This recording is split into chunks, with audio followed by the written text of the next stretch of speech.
Good evening, everyone, and welcome back to Whispers at Night. Tonight, we leave behind the safety of the familiar and wander into the hidden darkness of Appalachia.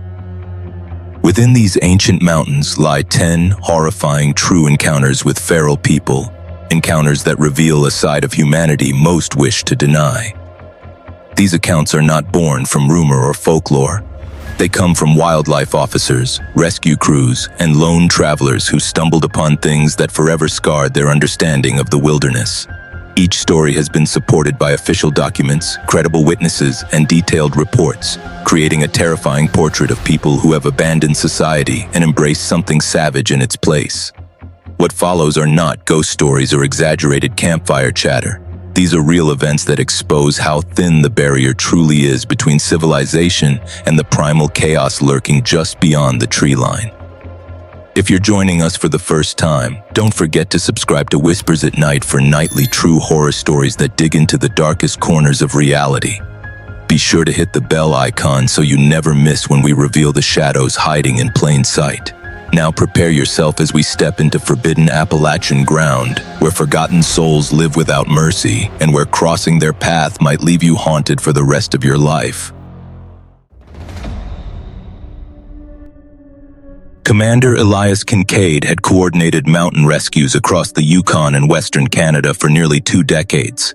But his assignment to assist in a baffling disappearance along the southern stretches of the Appalachian Mountains would test his skills and his understanding of human behavior in ways no textbook or training simulation could have anticipated.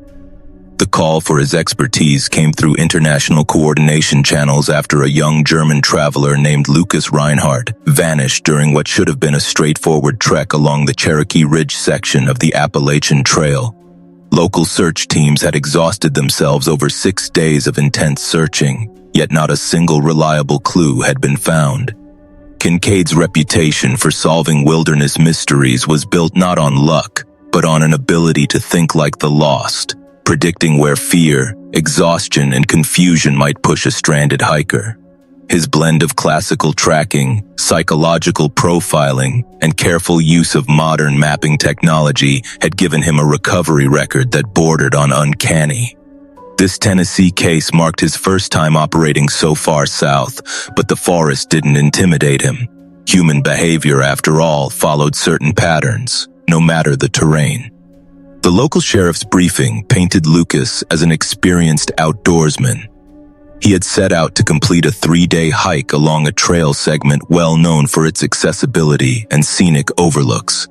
His last confirmed sighting was at a rustic trail hut where other hikers recalled him joking about how simple the final day's route would be. Weather was mild, skies clear, and the path itself one of the least strenuous in the region. His absence was not only a shock but a puzzle that made little sense. Elias began by retracing Lucas's expected course, studying his gear list, and examining his hiking journal, which had been found at a base campsite. The entries revealed a careful, disciplined trekker. He kept track of mileage, bearings, and meal prep. Nothing about him suggested recklessness, yet one detail stood out with a chill. Lucas's satellite beacon, a top-tier emergency locator, had been manually shut off. It hadn't failed. Someone had pressed its power down. On his second day of search, Elias stumbled upon what others had overlooked. A thin plume of ash buried beneath leaves in a shallow draw, 3 miles off the official path. A closer inspection revealed a makeshift camp, deliberately hidden. It wasn't much. A fire ring, a few disturbed patches of soil, and the unmistakable impression of a tarp once stretched between trees. More disturbing were the scattered remnants, scraps of foil from Lucas's meals, a section of cord matching his pack's description, and one of his boots discarded half-buried. Elias's trained eye noted something the deputies had missed. This wasn't a lone man's camp. 2 sets of distinct fire spots suggested shared activity. The arrangement of gear and ashes spoke of interaction. Someone had been there with Lucas, and from the way the items were abandoned, the separation hadn't been amicable. When Elias sifted through the debris more carefully, the unease deepened. Several of Lucas's belongings had been altered. His brightly colored jacket, recognizable in photos circulated by the sheriff's office, had been crudely re-dyed with soot and plant pigments. His ID pouch was tampered with, original documents gone, replaced by clumsy handwritten copies that mimicked German lettering but contained obvious errors, as though created by someone with only partial knowledge of the language. Whoever shared that camp with Lucas had been trying to turn him into someone else, or, more chillingly, to turn themselves into Lucas. Half a mile from the campsite, Elias encountered a man standing at a creek bend. At first glance, he appeared to be Lucas Reinhardt. Same jacket, same pack, even the same walking pole wrapped in neon tape. But training and instinct screamed otherwise. The man's stance was off. His gait carried a stiffness, and when Elias called his name, the reply came a beat too slow, words clipped and oddly rehearsed. The stranger smiled in a way that looked borrowed. He produced fragments of Lucas's story, where he had come from, where he was headed. Yet something in the cadence was wrong, like lines learned from an overheard script. He was trying to be Lucas, but couldn't quite carry it. Elias knew danger when he saw it. Years of crisis negotiation told him the man before him was unstable. Violent potential radiated just beneath the surface, yet the imposter's desperate desire to be accepted as Lucas offered a possible path. Engage him, gather information, extract what could be learned about the real hiker's fate. Their uneasy dialogue stretched over hours, during which the imposter revealed pieces of his encounter with Lucas. He claimed they had met on the trail, that he had persuaded the tourist to step away from the main route and explore an old hunter's path, promising better views. Once isolated, Lucas had become an object of study. The imposter had watched him cook, read his journal, polish his boots, absorbing his mannerisms. He recited details of Lucas's family, his travel plans, even his student life back in Berlin, all gleaned from letters and documents in the pack. What unsettled Elias most was the clinical tone. The imposter spoke not of a friend, not of a victim, but of a specimen. To him, Lucas was raw material, a source of identity to mine and wear. When pressed about Lucas's whereabouts, the man grew evasive. He said only that Lucas had given what he needed. Campsite evidence suggested the tourist had lived for several days under his captor's gaze, stripped piece by piece of autonomy, until only the imposter remained, walking in his clothes. As conversation frayed, Elias caught glimpses of the man's past. He described years alone in backcountry hollows, surviving on stolen supplies and what he could trap. Human contact had been minimal, but not absent. He'd watched hikers for decades, studying how they laughed, how they argued, how they tied their shoes. Every encounter became a lesson. Every misplaced glove or abandoned water bottle was a relic. Now, he explained without irony, he was good enough to step into someone's life, if only temporarily. Elias realized he was facing not merely a murderer, but a predator whose chosen prey was identity itself. When the imposter sensed Elias wasn't fooled, his demeanor snapped. Smiles dropped. His voice hardened into snarls. He moved with terrifying ease through the thickets, circling, cutting off exits. Elias's survival training kicked in. He avoided confrontation, relying instead on psychological misdirection, appearing lost, then slipping away, using terrain to mask movement. Even so, the imposter tracked him with unnerving skill, at times letting Elias glimpse him again just to reinforce the sense of pursuit. It was not just a chase. It was a performance of control, a psychological trap meant to unravel Elias's composure. He could feel the man orchestrating fear, testing how close he could press without striking. Elias had negotiated with kidnappers, but never with someone who seemed to feed not on ransom or revenge, but on the theater of imitation and dominance. After 2 harrowing days navigating back toward populated ground, Elias finally broke free of the imposter's range. Exhausted, scraped, and half-starved, he staggered into a ranger station. His account triggered a broader investigation that soon unearthed a chilling pattern. Reports surfaced of other disappearances along stretches of the Appalachians. Lone hikers, foreign backpackers, drifters, cases unsolved for years. The details matched: campsites with altered belongings, journals missing, credit cards used briefly by someone who resembled the missing. Then silence as the imposter retreated back to his wilderness haunts. The profile that emerged from Elias's testimony described something beyond ordinary pathology.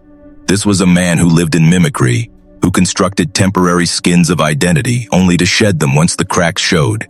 He could pass just long enough to speak with a ranger, to purchase a bus ticket, to visit a small-town store without drawing suspicion. And then he would vanish back into the trees, hunting again. The implications rattled Elias. Here was a predator not of bodies alone, but of selves. A thief who consumed the essence of a life, then discarded it like a husk. The wilderness had given him cover, the trails his hunting grounds, the steady stream of hikers his endless resource pool. Elias never learned what became of Lucas's remains. Perhaps they were buried in some forgotten hollow, perhaps scattered by animals, perhaps hidden so well they would never be found. But what haunted him, more than the unanswered question, was the realization that Lucas's life, his laugh, his accent, his movements had been worn like a costume by another man, and for a time, convincingly enough to deceive. For Elias, the case was transformative. He had spent his career understanding the lost, the disoriented, the panicked. Now he understood there existed another kind of wilderness figure, not lost, but deliberately hidden. Not disoriented, but hyper-focused. Not seeking rescue, but seeking prey. The Appalachian forests had always carried whispers of strange figures, of drifters who lived unseen in the ridges. But this was something colder. An intelligence shaped by isolation, a creature who had replaced authentic connection with parasitic imitation. A being who saw humans not as companions, but as masks to be worn until they frayed. The final report Elias filed with both Canadian and American authorities closed with a chilling line that investigators would repeat in hushed tones for years. He doesn't just kill them, he becomes them. And when the disguise begins to tear, he goes looking for the next one. Detective Serena Mallory had handled more than her share of missing persons investigations in her 15 years with the Tennessee Bureau of Investigation, but the disappearance of the Holbrook family in November 2022 would eclipse every case she had ever worked. The Holbrooks, Daniel, his wife Claire, and their 9-year-old son Caleb had planned nothing more exotic than a weekend camping trip in the remote ridges of Cherokee National Forest near the North Carolina border. The family was known for their love of the outdoors and had camped often without incident. When they failed to return on Sunday as scheduled, Claire's brother raised the alarm. Searchers soon located the family's designated site at the edge of Black Hollow, a steep and rarely traveled gorge. At first glance, everything appeared ordinary. Tents remained neatly pitched, lanterns and sleeping bags were in place. The family's wallets, cash, and identification sat untouched in a plastic container. Yet something was wrong. Food was missing. Both coolers and packs had been emptied of every edible item, but nothing else had been disturbed. No valuables taken, no signs of a struggle. It was a detail that troubled Serena deeply. She had studied countless wilderness vanishings, and almost all bore predictable hallmarks: confused hikers who wandered off trail, encounters with wildlife, or human foul play marked by violence. The Holbrook site was different. It was as though someone had methodically taken only what they needed to eat, and then the family themselves had dissolved into the forest without leaving a trace. For nearly a week, volunteer teams and helicopters scoured the surrounding ridges. Tracking dogs caught brief scents that faded into dead ends. No footprints, no broken branches, no clothing scraps. Serena, accustomed to finding patterns others missed, knew she had to push beyond the obvious. The Holbrooks were seasoned campers. Daniel, an engineer, had meticulously planned the trip and left a clear itinerary with relatives. Their site sat in a designated zone frequently patrolled by rangers. They carried proper gear, radios, and had emergency contacts lined up. There was no sign of domestic trouble, no debts, no enemies. Nothing in their backgrounds explained why they would vanish voluntarily. On her third day combing the area, Serena noticed something peculiar. Just past the main campsite, half hidden beneath a fallen cedar, lay a faint impression of trampled soil. Branches had been deliberately arranged to obscure it. To the untrained eye, it was just another patch of wilderness. But Serena had spent years in search and rescue before becoming a detective, and she recognized the subtle differences between natural wear and the passage of human feet.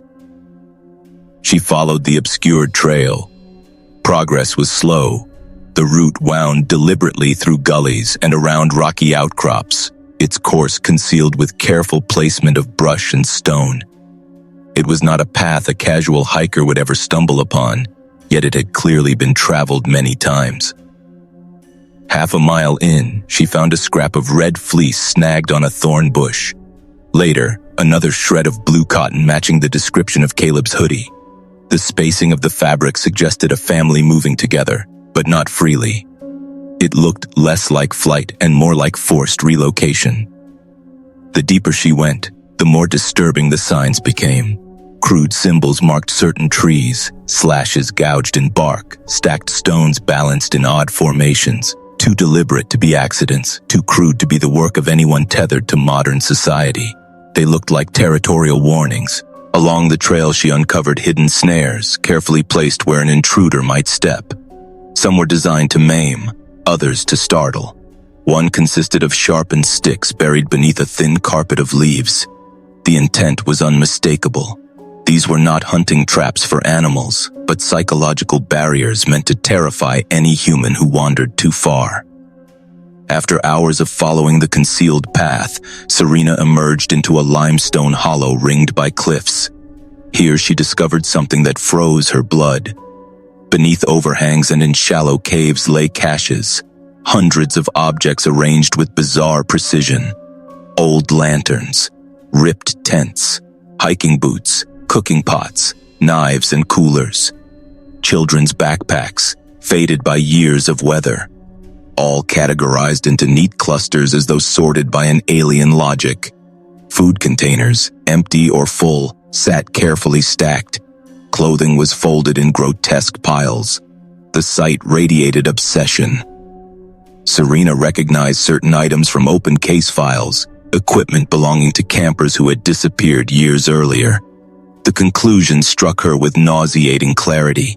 The Holbrooks were not the first. Someone had been harvesting supplies and people from these forests for more than a decade. As she cataloged the cache with her camera, a prickling sensation crept over her. She was being watched. The feeling intensified with every movement until her instincts screamed certainty. Whoever had built this grotesque archive was nearby, observing her with eyes sharpened by years of feral life. At first, she saw nothing. Then came the subtle manipulations, stones dislodging in the distance, faint whistles echoing through the caves, her own path subtly blocked by shifted debris. It was control. She was being guided, herded deeper into the labyrinth. The confrontation happened in the bowels of the cave system. There, illuminated by the beam of her flashlight, crouched a figure that blurred the line between man and beast. He was middle-aged, his body wiry and scarred, his skin stained with earth. Strips of stolen clothing were knotted crudely around his waist. His eyes glittered in the dark, intelligent but devoid of empathy. He did not speak. Instead, he issued a string of guttural noises, clicks and hisses, gestures sharp as commands. Around him, the cavern was arranged like a shrine. Sleeping bags turned into nests, cans of food stacked like bricks, trinkets placed with obsessive care. The logic was unreadable, yet the purpose was clear: acquisition and possession. What horrified Serena most was not his appearance, but his familiarity with her. His movements anticipated hers as though he understood police tactics. He seemed to know how she would react before she moved. He had lived too long in the shadows, studying those who trespassed. He was a predator who remembered just enough of civilization to outwit it, but had long ago cast aside its moral codes. Among his hoard, Serena spotted Claire Holbrook's scarf, Daniel's wristwatch, Caleb's water bottle. No bodies, only possessions, laid carefully in their new place. Deeper tunnels exhaled a stench so foul Serena could not force herself to enter. Her imagination filled the void. The man advanced, territorial and calculating. His posture conveyed that she was now part of his collection, another prize to be stripped and catalogued. Adrenaline surged. Serena retreated, weaving through the narrow passages, her flashlight beam jerking across walls etched with strange scratches. Behind her, the man followed silently at first, then with mounting ferocity. His pursuit was relentless, not wild but methodical. He knew every twist of the caverns. He had done this before. For over an hour, the chase twisted through the limestone belly of the gorge. At times he vanished, only to reappear ahead, forcing her into tighter roots. He banged rocks together to mimic pursuit from multiple angles. He whistled, echoing through tunnels, breaking her focus. It was psychological warfare designed to unravel her, but Serena was not easily broken. Years of training allowed her to recognize patterns, to fight panic with discipline. She doubled back through fissures too narrow for him to follow, climbed slick rock faces that slowed his charge. At last, a faint glimmer of moonlight guided her upward. She burst from the caves into the cold night air, lungs burning, heart hammering. She did not stop running until she reached the ranger station at dawn. Her report triggered a massive joint investigation. Federal agents and state police swept the gorge, sealing entrances and probing the caves. They found the caches exactly as she described. They recovered dozens of items linked to missing persons cases dating back 15 years. But the man himself and the Holbrook family were never located. The deeper caves were declared unsafe, filled with foul air and primitive defenses. What investigators glimpsed suggested chambers that went on far beyond initial estimates. Some officers reported hearing movement deep inside, but no one dared press further. Psychologists built a profile from Serena's account. They concluded the keeper of Black Hollow was once a man who had withdrawn from society, perhaps a hermit, perhaps a fugitive, until his isolation warped into predation. He viewed humans not as peers, but as quarry. He scavenged, hoarded, and hunted with a blend of intelligence and savagery that rendered him more dangerous than any wild animal. The Holbrooks were officially declared missing, presumed dead.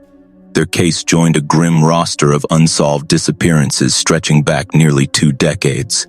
What unsettled Serena most was not only the loss of the Holbrook family, but the knowledge that such a predator could exist for so long undetected. His lair was not clumsy improvisation. It was structured, strategic. He had evaded countless searches, manipulated countless victims, and left behind only eerie order among chaos. And she knew deep down that he was not alone. If one man could abandon humanity yet retain its cunning, then perhaps others lurked in remote valleys across Appalachia, hidden predators waiting in places law enforcement seldom reached, weaving their own dark societies beneath the trees. For Serena, the case redefined the boundaries of missing persons work. No longer could she assume the wilderness merely swallowed people by accident. Now she carried the knowledge that in certain forgotten places, people vanished because something was waiting for them, something human in form, but emptied of conscience. The investigation into Black Hollow remains officially open, yet every passing year, the odds of finding the Holbrooks, or bringing their hunter to justice, grow smaller. What lingers instead is the realization that civilization's edges are fragile.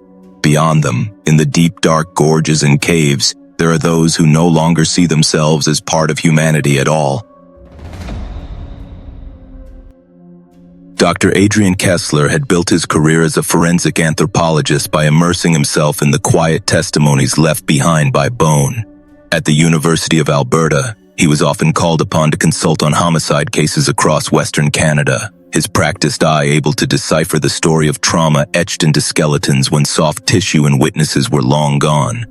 Years of grim work had hardened him to human cruelty. He believed there were few discoveries left in the world that could truly disturb him. But when he was invited to participate in an interdisciplinary survey of remote archaeological sites in the Appalachian Mountains, He welcomed the chance to step outside his usual realm of violent crime. The joint project between Canadian and American universities sought to document pre-Columbian cultural patterns in regions threatened by planned mining operations. Kessler's role was to analyze any skeletal material the team might encounter, applying his forensic expertise in a way that blended science with cultural stewardship. The expedition's base camp lay hidden in the Monongahela Highlands, roughly 20 kilometers from the nearest road. Reaching it required hiking along forgotten logging tracks, through slopes where moss overtook rusted machinery and deer trails became the only guide. Their 6-person team, 3 professors and 3 graduate students, established camp in a meadow ringed by hardwood forest and began surveying ridges for signs of ancient habitation. The first week passed in the glow of academic progress. Pottery sherds, fire pits, and stone tools painted a picture of communities that had thrived centuries ago. Adrian relished the change of pace, the rhythm of excavation, the careful cataloging of fragments that once belonged to meals, rituals, or ordinary days in lives long gone. His notes spoke of continuity, evidence of repeated seasonal sea of valleys, careful resource management, and cultural complexity far richer than casual hikers would ever guess existed in these forests. Then came the find that shifted the expedition from scholarship to something far darker. A graduate student named Melissa stumbled across the entrance to an abandoned mine shaft partially concealed beneath collapsed timbers and brush. The opening gaped black, its wooden supports rotting but still framing the darkness like the doorway to another world. The mine, according to old maps, had been abandoned since the late 1800s after repeated cave-ins. The team assumed it might yield artifacts of industrial history, rusted tools, discarded lanterns, maybe the bones of mules once worked to death underground. Adrian, fascinated, volunteered to survey the interior. With headlamp and notebook, he followed the jagged tunnel inward. The walls glittered faintly where veins of quartz caught the light, while the ground was damp with trickling water. At first, it seemed a typical relic of Appalachian coal country, but 50 meters in, the shaft opened into a side chamber where the air shifted, warmer, carrying the faint odor of charred bone. What lay inside was no remnant of 19th century miners. The chamber had been transformed into a workshop. Racks assembled from scavenged timber displayed rows of bones, animal and human alike, arranged with clinical precision.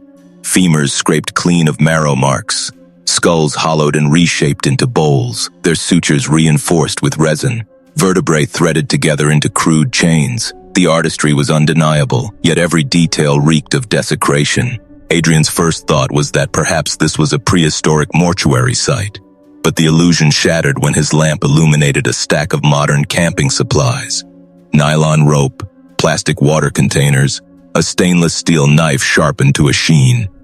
These objects bore the polish of recent use, not century-old decay.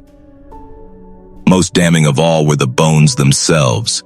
Several skulls revealed dental work, fillings, crowns, unmistakably modern. These were not relics of ancient burials. They were the remains of people who had lived, breathed, and died within the past decade. Adrian forced his breathing to steady. He cataloged with clinical detachment, though inside his mind raced with horror.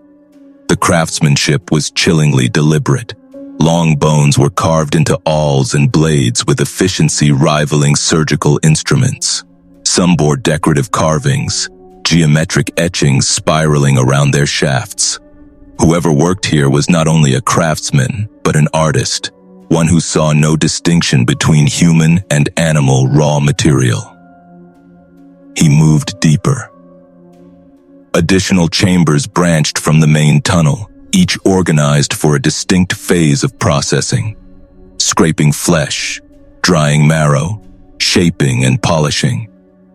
Bones sorted by type lay stacked in bundles, each tagged with bits of cloth marked by cryptic symbols. A grotesque taxonomy was at play, one that blurred science and madness. Among the detritus, Adrian uncovered personal effects, Wallets emptied of cash but still holding driver's licenses, frayed clothing, bits of jewelry warped by fire. The identification cards bore dates stretching back 7 years. The faces of men and women now reduced to raw material for this macabre industry. His stomach tightened when he recognized the most recent card's expiry date. Less than 12 months past. Someone had died here recently. The revelation that chilled him most was not simply the presence of victims, but the systematization of it all. This was not haphazard, but a sustained practice, honed across years. Adrian crouched, jotting frantic notes with the grim awareness that he would need to notify law enforcement. But before he could retreat, the sound of movement echoed from deeper within the shaft. Soft, deliberate footsteps.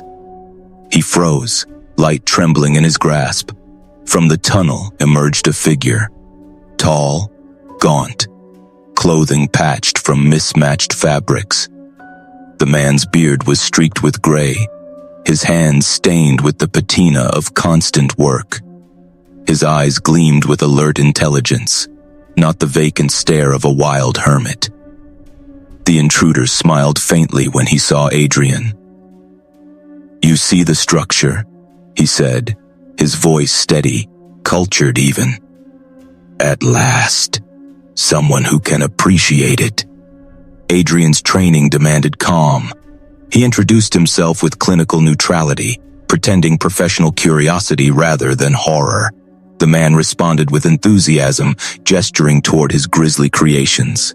He spoke with the fluency of a lecturer, describing methods of bone preservation, angles of leverage when carving tools, aesthetic choices in etched motifs. He drew comparisons to indigenous artisans and medieval surgeons. What terrified Adrian more than the acts themselves was the pride.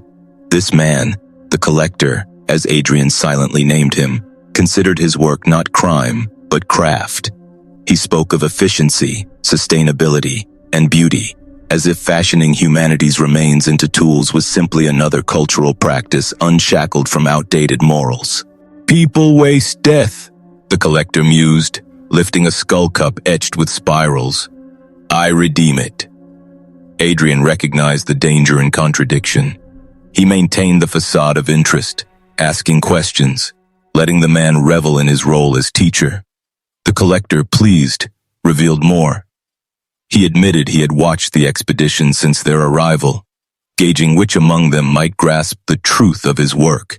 He had chosen Adrian because he recognized in him a fellow student of bone, someone who might transcend society's taboos to admire the artistry.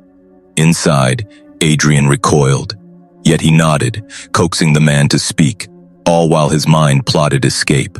When at last the collector guided him to demonstrate polishing technique, Adrian feigned clumsiness, excusing himself to fetch his notebook left nearer the entrance. Step by step, with deliberate calm, he retreated down the tunnel. The collector, absorbed in his display, allowed it. Adrian emerged into daylight trembling but composed. He hiked back to camp with rehearsed nonchalance, reporting discovery of industrial remnants, nothing more. That night, under cover of dark, he slipped away to hike toward the nearest ranger station.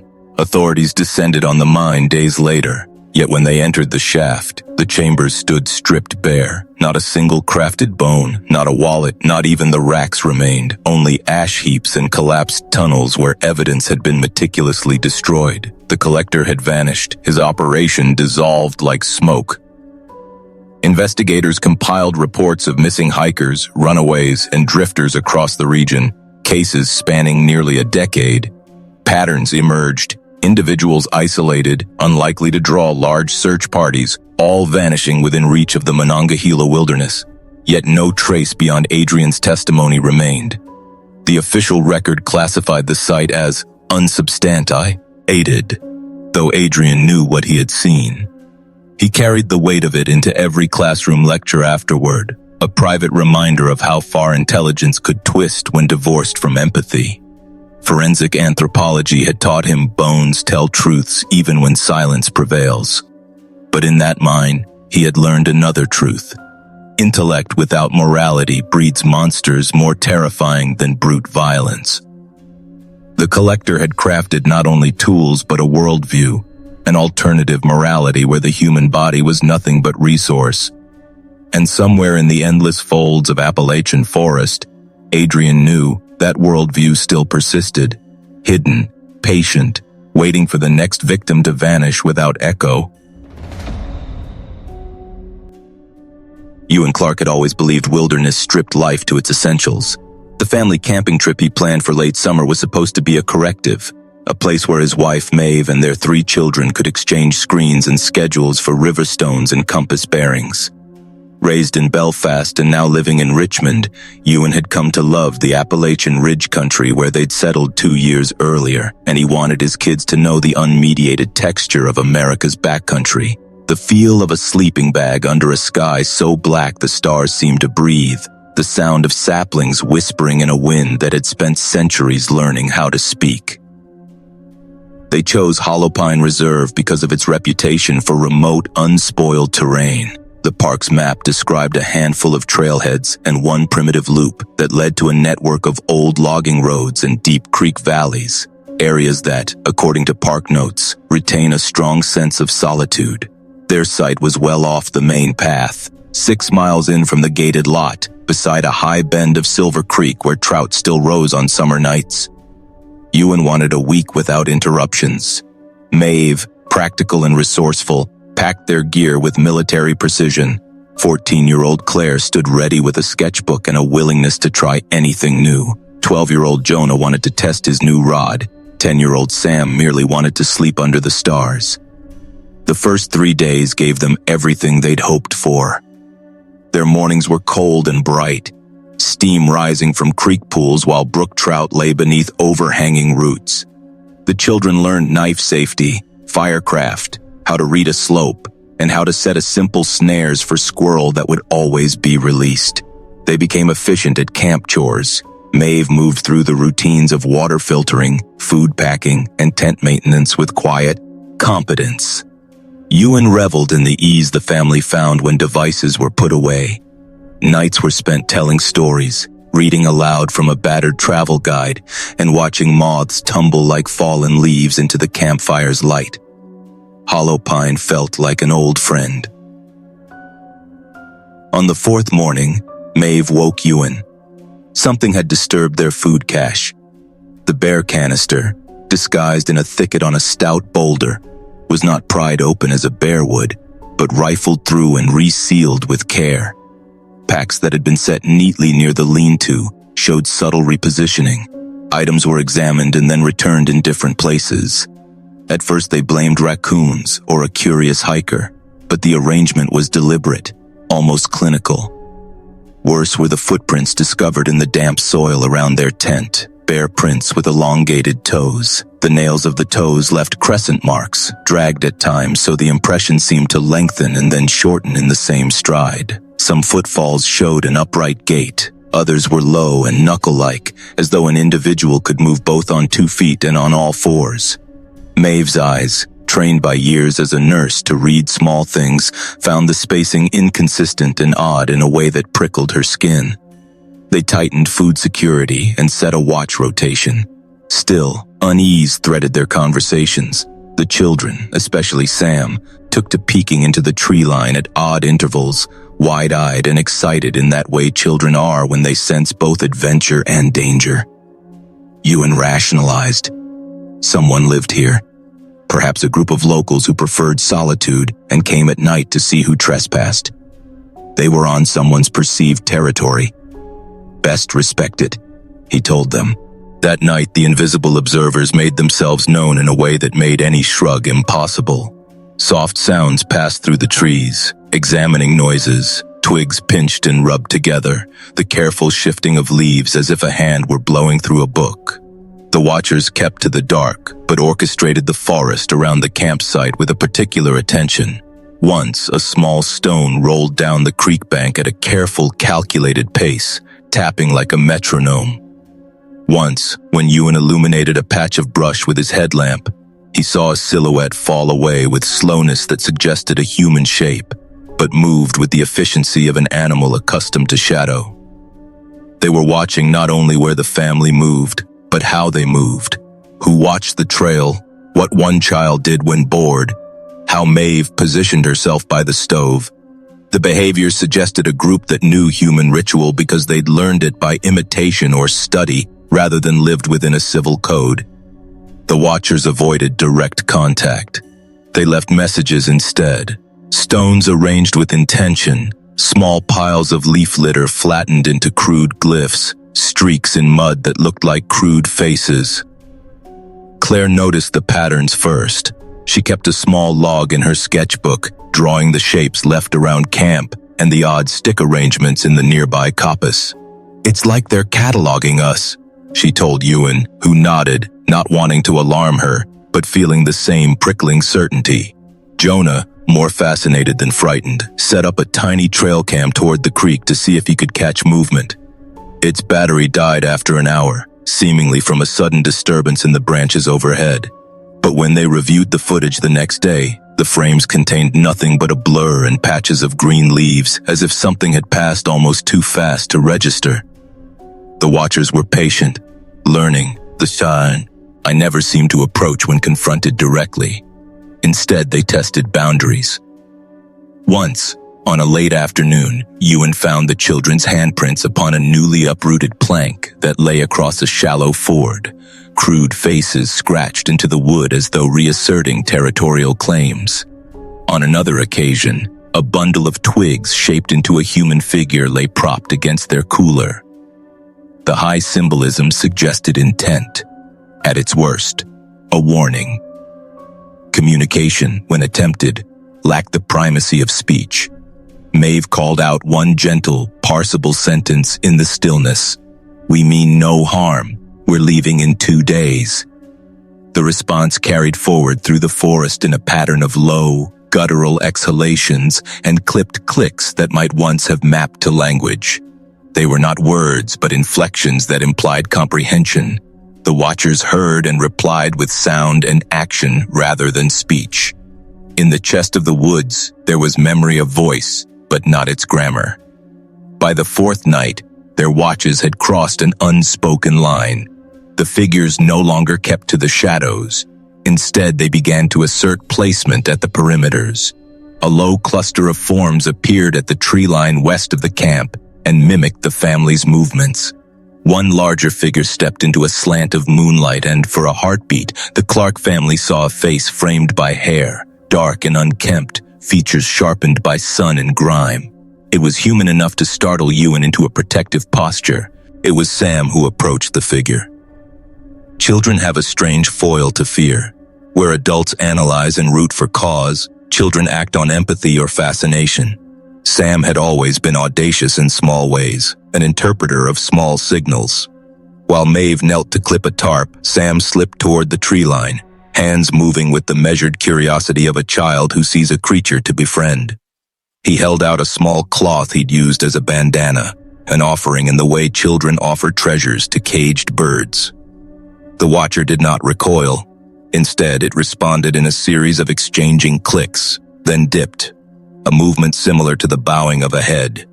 It made small, rhythmic sounds, no longer completely animal, not yet articulate speech. Sam returned with a wide smile, eyes bright. "He gave me a feather," the boy said, voice shaking in the way wonder shakes small people. They had the feather by then, a soft, mottled thing lodged in the brush at Sam's feet. Maeve allowed herself the fragile defense of hope. Perhaps these watchers were simply woodland people, isolated and strange, who had reverted to odd customs but retained a basic decency. They could be reasoned with. They were curious. But that night, when they tried to break camp at dawn, they discovered the message clearly. Someone had walked deliberately through the camp while they slept. Stones lined in a crawling spiral brushed the tent stakes, and the family's boots had been shifted into a formation at the tent's mouth. The cooler was intact, but a line had been etched into the soil from the tent door to the creek, like a marker showing that the family's route had been observed and recorded. On the trail home, the watchers demonstrated a terrifying patience. No direct violence, just omnipresent presence. When they climbed toward the ridgehead, they would find an observant figure there, sitting on a boulder as if they'd been expected, hung them. When they took a side path, another silhouette would materialize as though the watchers anticipated direction. Sometimes the watchers would be ahead, but their appearances were staged to avoid engagement, an ethical torment. It was the knowledge that one was seen and measured continuously that erodes will. At one point, as Maeve led the family down a narrow switchback, a clump of bark slipped and revealed what looked like crude charcoal drawings, crudely denoting a family of 4 with a child circled, a symbol of particular interest. The image lay on a rock where sunlight struck it, as if they were meant to see it. The effect was to narrate a story in front of them. You were noticed, catalogued, and assigned a place. The watchers' craftsmanship revealed a method. They were not merely furtive vandals, they were a group organized around the study of intruders. Jonah's speculative idea that this was a kind of experiment gained traction that evening. He hypothesized they recorded behavior to learn the rhythms of outsiders, and that young watchers would be taught these lessons by older watchers. Claire, with a sharpness the teenagers sometimes wield, suggested a more tragic thesis. They try to be human, but they forgot how. The family's attempt to return to civilization saw their car trespassed. Their tires had been inspected. A crude mark, 3 parallel notches in the rubber, had been made on the driver's side rear fender. The same spiral pattern etched near their tent had been scrawled into light pencil strokes on a disposable cup toppled by their cooler. When Ewan drove out of the lot, a faint feather clung beneath one of the windshield wipers, the same mottled feather Sam had been given. The watchers had left tokens and marks, evidence that they could be anywhere the family moved. The message might have read, "We watched.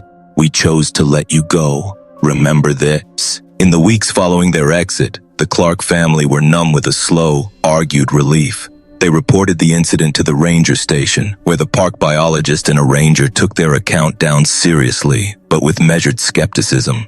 Depending on budgets and staffing, some reports of odd locals and squatting in Hollow Pine had come through before, but never so organized.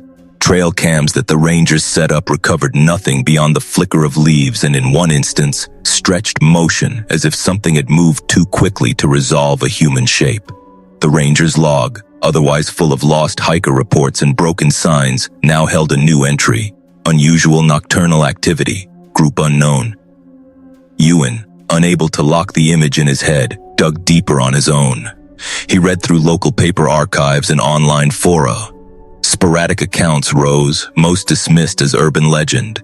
Campers who'd felt watched, hikers whose backpacks had moved in the night, families who found their camps cataloged with odd glyphs.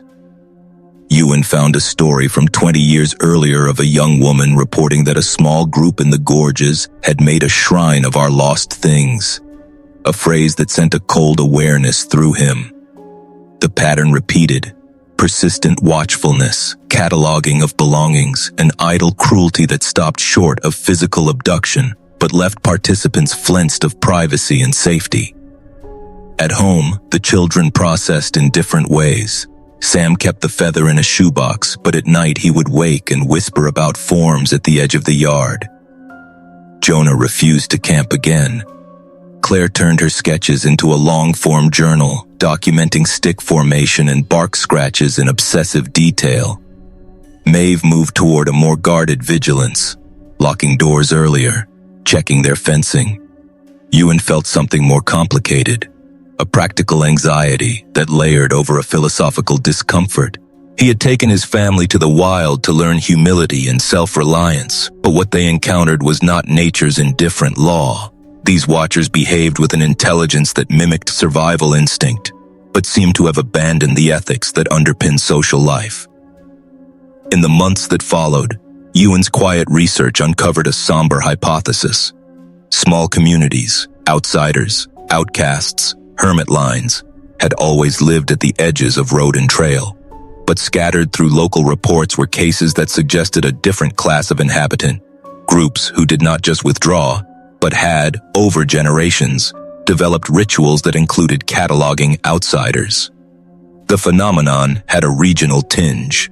rumors clustered along the Appalachian ridgelines where caves and ravines gave cover.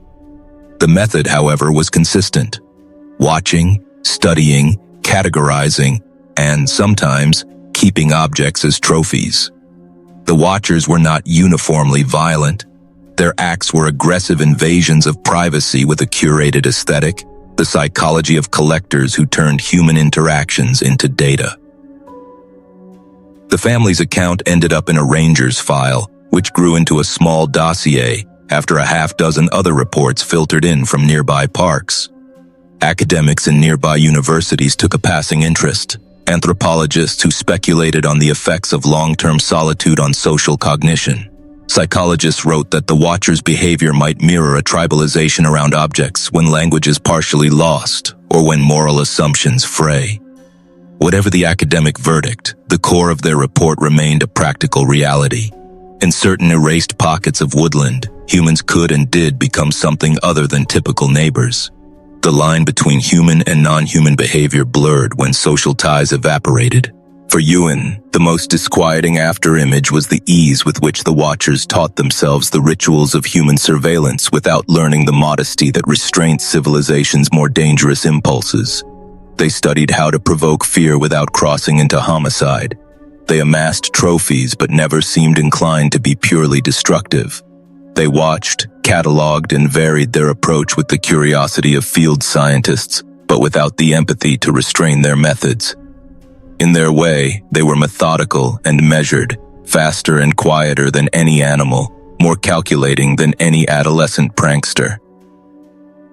He sometimes wondered about the children he'd seen at the tree line, the ones who mirrored older watchers with both fascination and cruelty.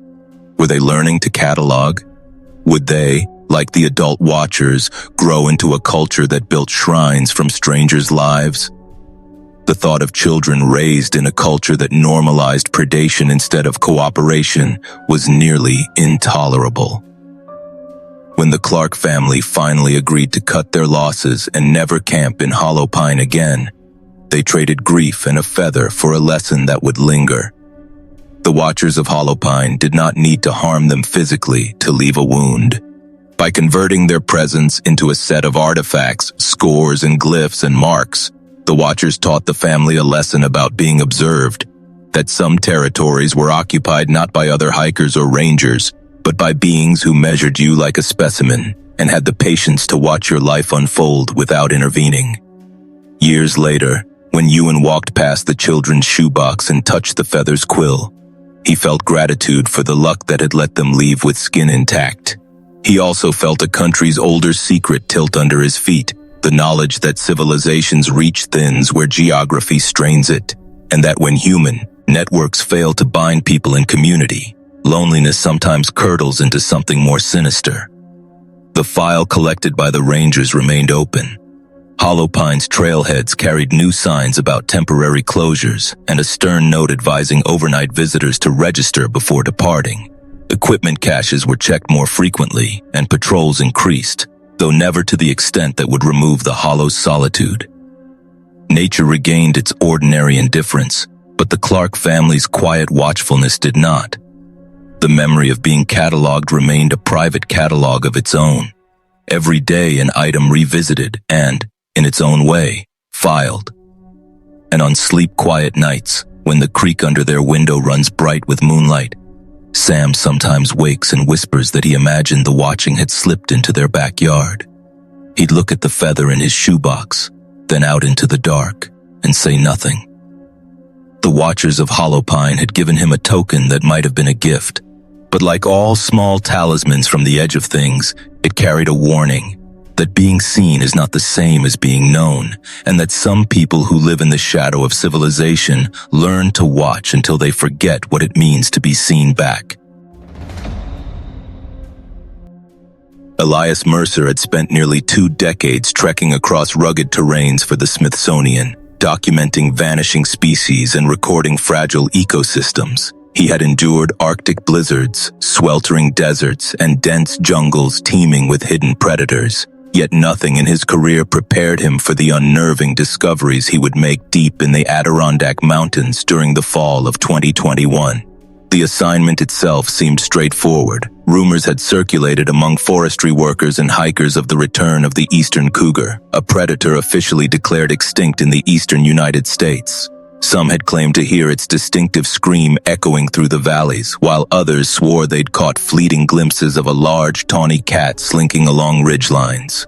The New York Department of Environmental Conservation contracted Elias to gather photographic and audio evidence to settle the matter once and for all. Armed with thermal cameras, motion-triggered sensors, and enough supplies for 2 weeks, Elias established a base camp near a secluded ravine 20 miles from the nearest trailhead. The ravine, known only on old maps as Raven's Hollow, was a place rarely visited even by seasoned hunters. Hemlock and spruce grew so densely there that sunlight barely filtered down, and the silence was broken only by the occasional crow or the rustle of unseen animals. For the first few nights, his cameras captured only what one would expect.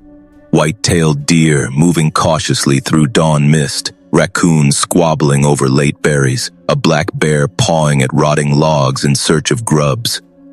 Elias, though disappointed, knew patience was essential in his line of work. On the 5th night, however, the forest itself seemed to change.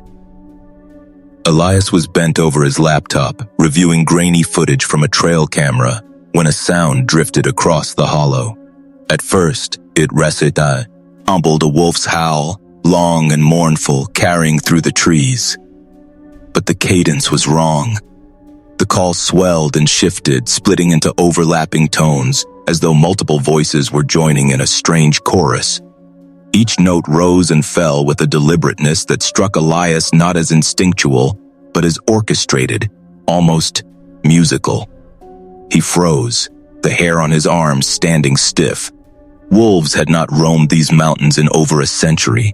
Coyotes were plentiful, but none sang like this. Most disturbing of all were the subtle inflections woven into the cries, pauses and tonal bends eerily reminiscent of human voices trying, imperfectly, to imitate the wild. Grabbing his parabolic microphone, Elias recorded every second. The chorus went on for nearly 20 minutes. He counted at least 7 distinct voices, some deep and guttural, others high and tremulous, like adolescents. They moved as they sang, circling through the woods in a deliberate pattern. At times the sound seemed far away, then suddenly close, as though unseen figures were pacing around his camp, measuring its boundaries. Sleep that night came only in fragments. At dawn, Elias discovered something that turned unease into dread. The soil around his tent bore impressions, footprints. Not the boots of hikers or hunters, but bare human prints. Yet they were wrong. The toes elongated, the nails leaving sharp gouges in the earth. The gait was inconsistent, sometimes an ordinary stride, other times long bounding leaps as though the owner alternated between walking upright and dropping to all fours. Even worse were the handprints, broad palms pressed into the mud, the fingers ending in claw-like marks. Whoever, or whatever, had circled his camp, had crawled like an animal despite being unmistakably human. Elias knew he should retreat, pack up, and radio the authorities. But professional instinct and stubborn curiosity propelled him deeper. Following the tracks into the ravine, he passed beneath a cathedral of ancient pines. Here the air grew damp, the ground thick with moss and rotting leaves. Hours of tracking revealed signs that chilled him further. Saplings bent and lashed together in crude patterns as though marking territory. Claw marks etched deliberately into bark far above human reach, and, in a shallow glade, the remains of a freshly killed buck. The carcass had been stripped with unsettling precision, flesh flayed neatly from the bones, organs removed with skill that spoke of both intelligence and savagery. The leg bones had been cracked open, the marrow sucked out. Scattered nearby were stone fragments, their edges sharpened from repeated use. Elias pocketed one, a primitive blade, unmistakably shaped by human hands. By late afternoon, Elias scaled a ridge overlooking a clearing hidden deep within the hollow. What he saw below nearly drove him to drop his camera in shock. Nestled amid camouflaging branches and brush stood 3 rough shelters, lean-tos of bark and animal hide positioned in a circle around a blackened fire pit. The structures blended seamlessly with the forest, almost invisible except from above. Smoke curled faintly from the ashes, evidence of recent occupation, and then the inhabitants emerged. Through his telephoto lens, Elias observed figures that defied simple classification. The first to appear was a man, if he could still be called that. Naked but for strips of hide bound around his feet, his hair and beard tangled into ropes, the figure moved with a peculiar crouched gait, his knuckles brushing the earth as though unable or unwilling to walk fully upright. His back was corded with muscle, his skin scarred and blotched from years in the elements. He emitted a low series of grunts and clicks, sounds devoid of language yet carrying clear meaning. From one of the shelters, a woman emerged, equally feral in appearance. Her ribs protruded, her skin smeared with ash, her hair hanging like a veil over her face. She responded to the man's calls with her own guttural noises while tending something over the smoldering fire, raw meat skewered on sharpened sticks. Then came the smaller shapes. 2 adolescents shuffled into the clearing, their movements jerky and ape-like. They bounded on all 4s, then rose briefly to 2 legs, their matted hair concealing their features. They communicated entirely with gestures and animal cries, their interactions more pack-like than familial. Finally, Elias noticed a smaller child clinging to the woman's side, rocking and twitching in silence, its eyes wide and unblinking in the firelight. The realization struck him with nauseating force. This was no reclusive family living off-grid by choice. These were people who had regressed, whether through isolation, madness, or something darker, into a state closer to wild beasts than modern humans. Their crude shelters, hunting methods, and vocalizations revealed an entire micro-society divorced from civilization, passed down to a new generation that had never known language or culture. For 3 days, Elias remained hidden on the ridge, documenting obsessively. His footage captured the family's daily life, scavenging roots and berries, trapping squirrels with crude snares, cracking bones for marrow, and grooming each other like primates. He watched as they howled together at dusk, their eerie chorus rolling across the mountains. He saw the males strike the adolescents when they disobeyed, enforcing a hierarchy through violence. The group communicated seamlessly, but not a single recognizable word ever left their throats. The more Elias observed, the more one thought gnawed at him. This was not the result of temporary madness or survival improvisation. This was generational. Whatever had driven their ancestors into the forest had calcified into tradition. Civilization had been abandoned and forgotten.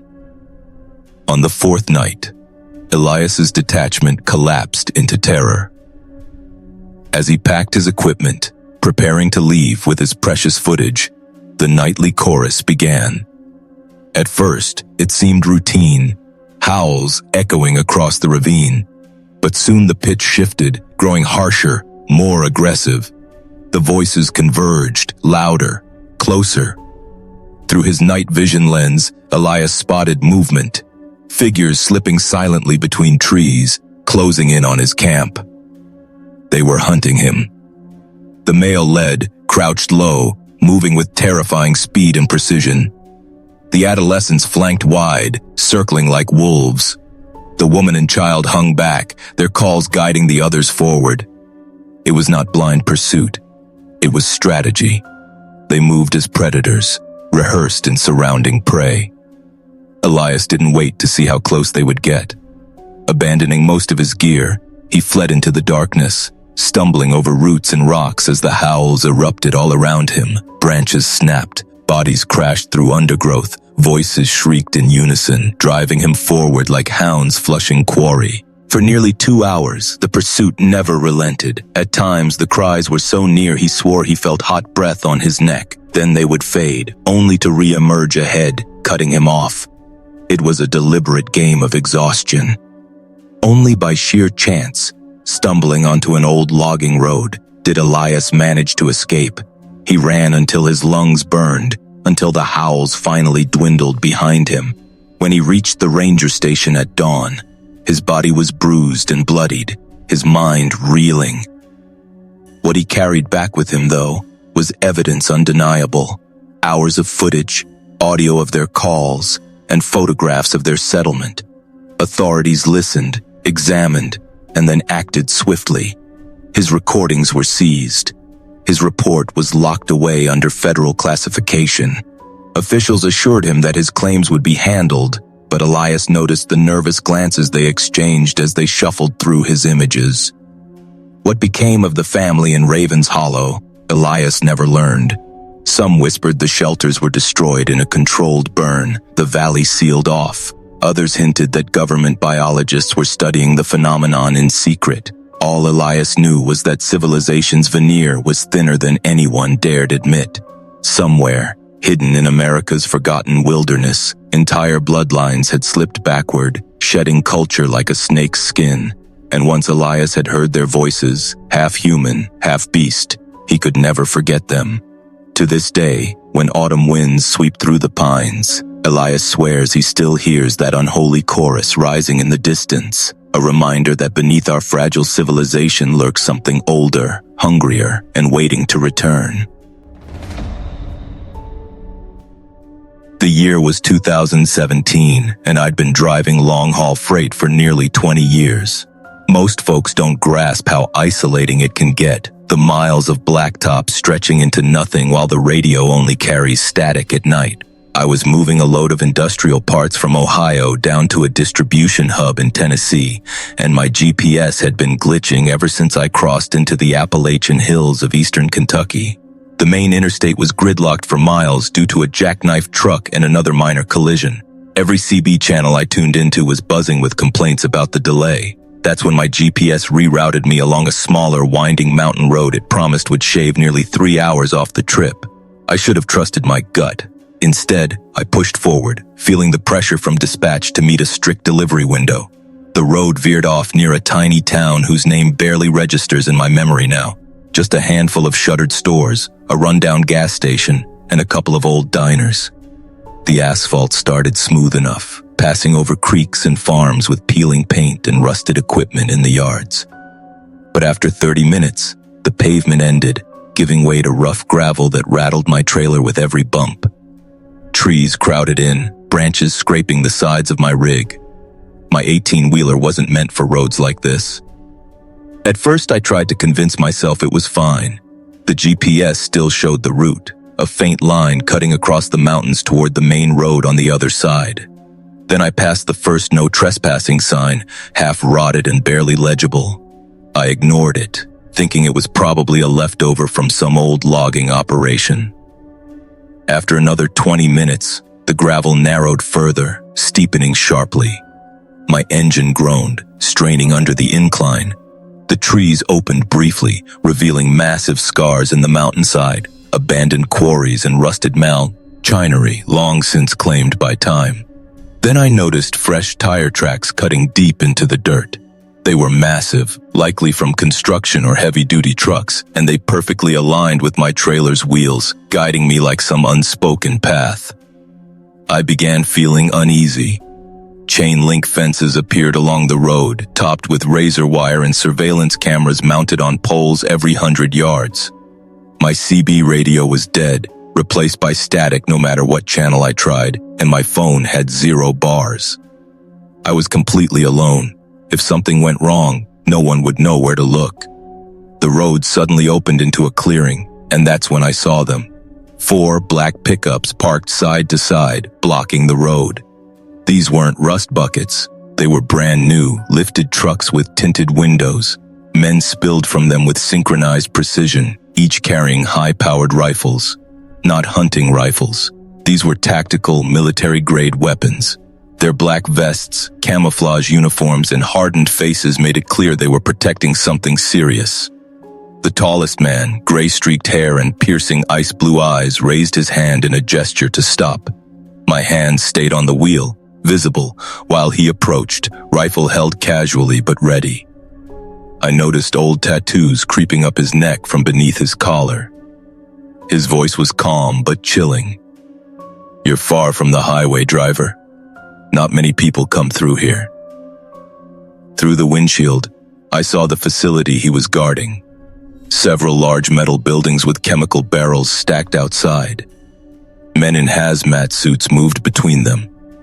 A sharp chemical smell burned my nostrils. It was obvious.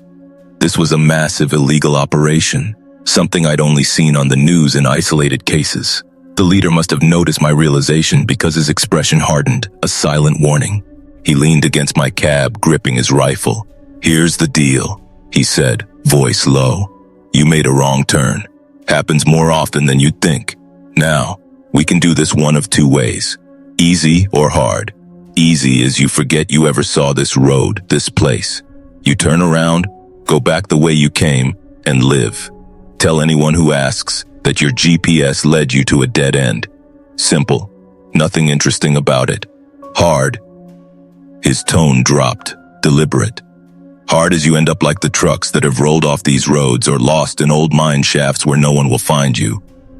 I swallowed, my mouth dry. I just want to leave," I said, trying to keep my voice steady. "I'll go back the way I came. No questions, no problems." He studied me, silence stretching before whistling sharply. Two men jogged to their trucks, engines roaring to life, while another climbed onto my running board close enough I could smell tobacco and oil. "This is how it works," the leader said.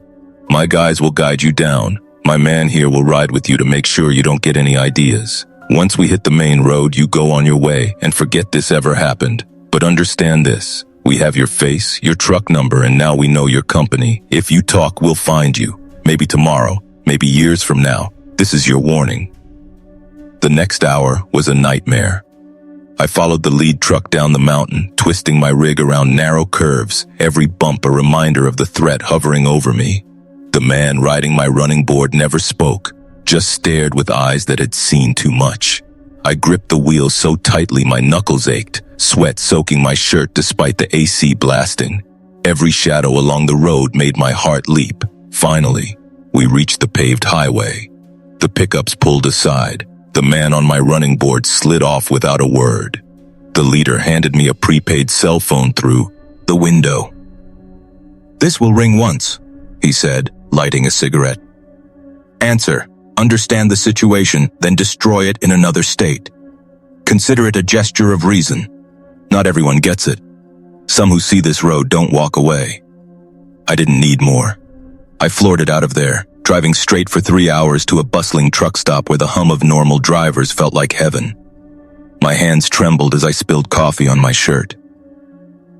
2 days later, the prepaid phone rang.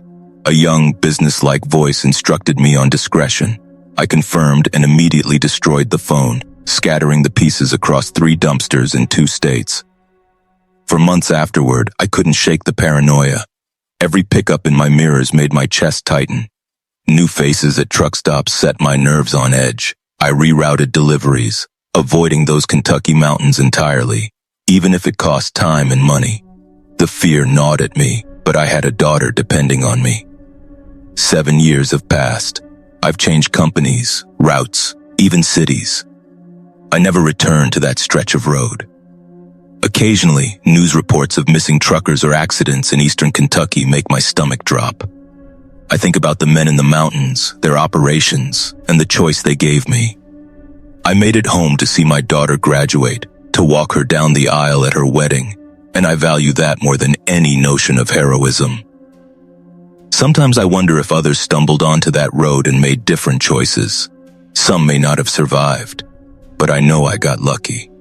That day, those men decided my life was worth more than curiosity.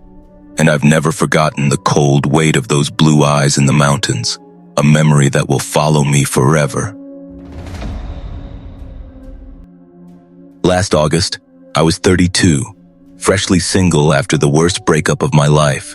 A 7-year relationship that had left my apartment painfully silent and my evenings unbearably long. My therapist suggested I needed to reconnect with myself, to rediscover who I was outside of that relationship. Honestly, I just needed to disappear for a while. Hiking had always been my refuge, a way to escape the noise of the world and listen to nothing but my own breathing and the crunch of leaves underfoot. I'd done sections of the Appalachian Trail countless times, usually with friends, always with someone else nearby. But this summer, I decided to go solo, a week-long trek through a less-traveled section of the Virginia Appalachians, near the Tennessee border, where the forest seemed more ancient, more isolated. I worked remotely as a graphic designer and had saved enough vacation days to make this trip possible. My plan was simple: park at a trailhead, hike 60 miles north, and catch a shuttle pickup at the end. No cell service, no interruptions, just me, my pack, and the mountains I'd grown up loving in Roanoke. The first 2 days were bliss, that kind of peaceful exhaustion where your body aches in a satisfying way and your mind finally shuts off. I averaged 15 miles a day, camped at established sites when possible, and strung my hammock in more secluded spots when there was no flat ground. Tuesday afternoon, roughly 4 miles from my planned campsite, everything shifted. I had stopped to filter water at a small creek and noticed fresh boot prints beside mine. Big, size 12 or 13, with a diamond tread pattern and a deep heel, distinctive. They were headed in the same direction I was, which was unsettling because I hadn't passed another hiker since Sunday morning. The prints were fresh, maybe an hour old, edges sharp in the damp soil. I told myself it was just another hiker, someone headed to the same campsite. But when I arrived around 6 p.m., the area was empty. No tent, no gear. What unnerved me more was how the prints covered the entire campsite perimeter, circling the fire ring twice, climbing on fallen logs, even brushing up to where I had just started setting up my tent. Then, inexplicably, the tracks returned south, retracing their path. I stood there with trekking poles in hand, trying to rationalize. Why circle the campsite, inspect everything, and leave? That night, sleep was impossible. Every branch snap, every leaf rustle had me reaching for my headlamp. Around 2 a.m., I heard it. Slow, deliberate footsteps circling my tent, pausing for what felt like eternity, moving again, lingering longest near my food bag, 12 feet off the ground. For 20 minutes they circled, then disappeared north. I stayed still, heart hammering, waiting until dawn to check. The prints were everywhere, figure eights around my tent, long lines where someone had stood facing me, even on top of a fallen log as if someone had climbed to spy. Wednesday morning, I debated turning back.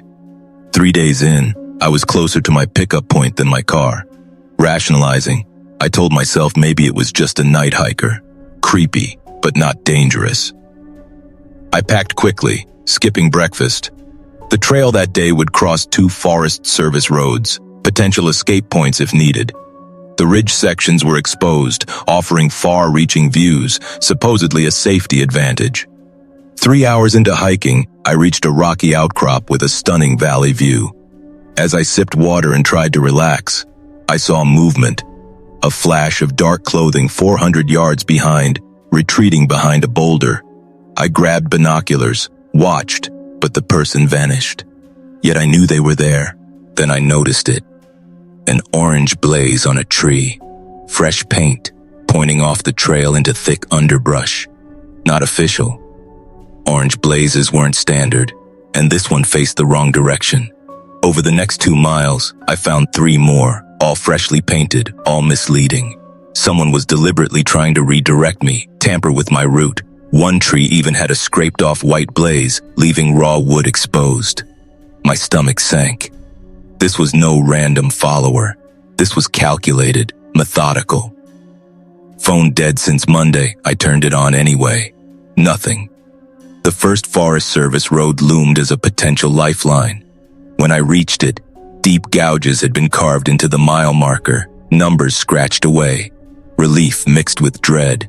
While I debated my next move, a branch snapped behind me. Definitely a person. I didn't turn. I just walked faster, trekking poles clattering like a frantic metronome. Over the next 4 miles, I felt eyes on me constantly, shadows darting between trees, keeping perfect distance.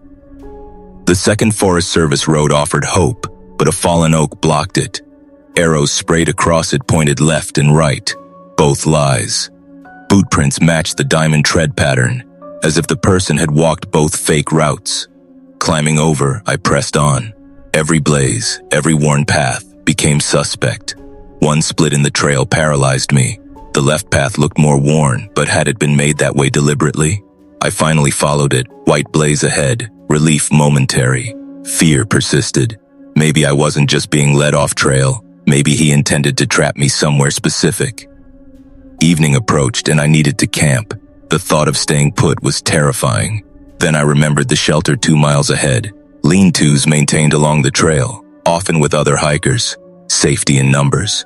I pushed harder, legs burning, and reached it as the sun dipped behind the ridge. Inside were Bria and Ashley, a young couple from Ohio setting up sleeping bags. I spilled everything. The boot prints, the fake blazes, the stalker.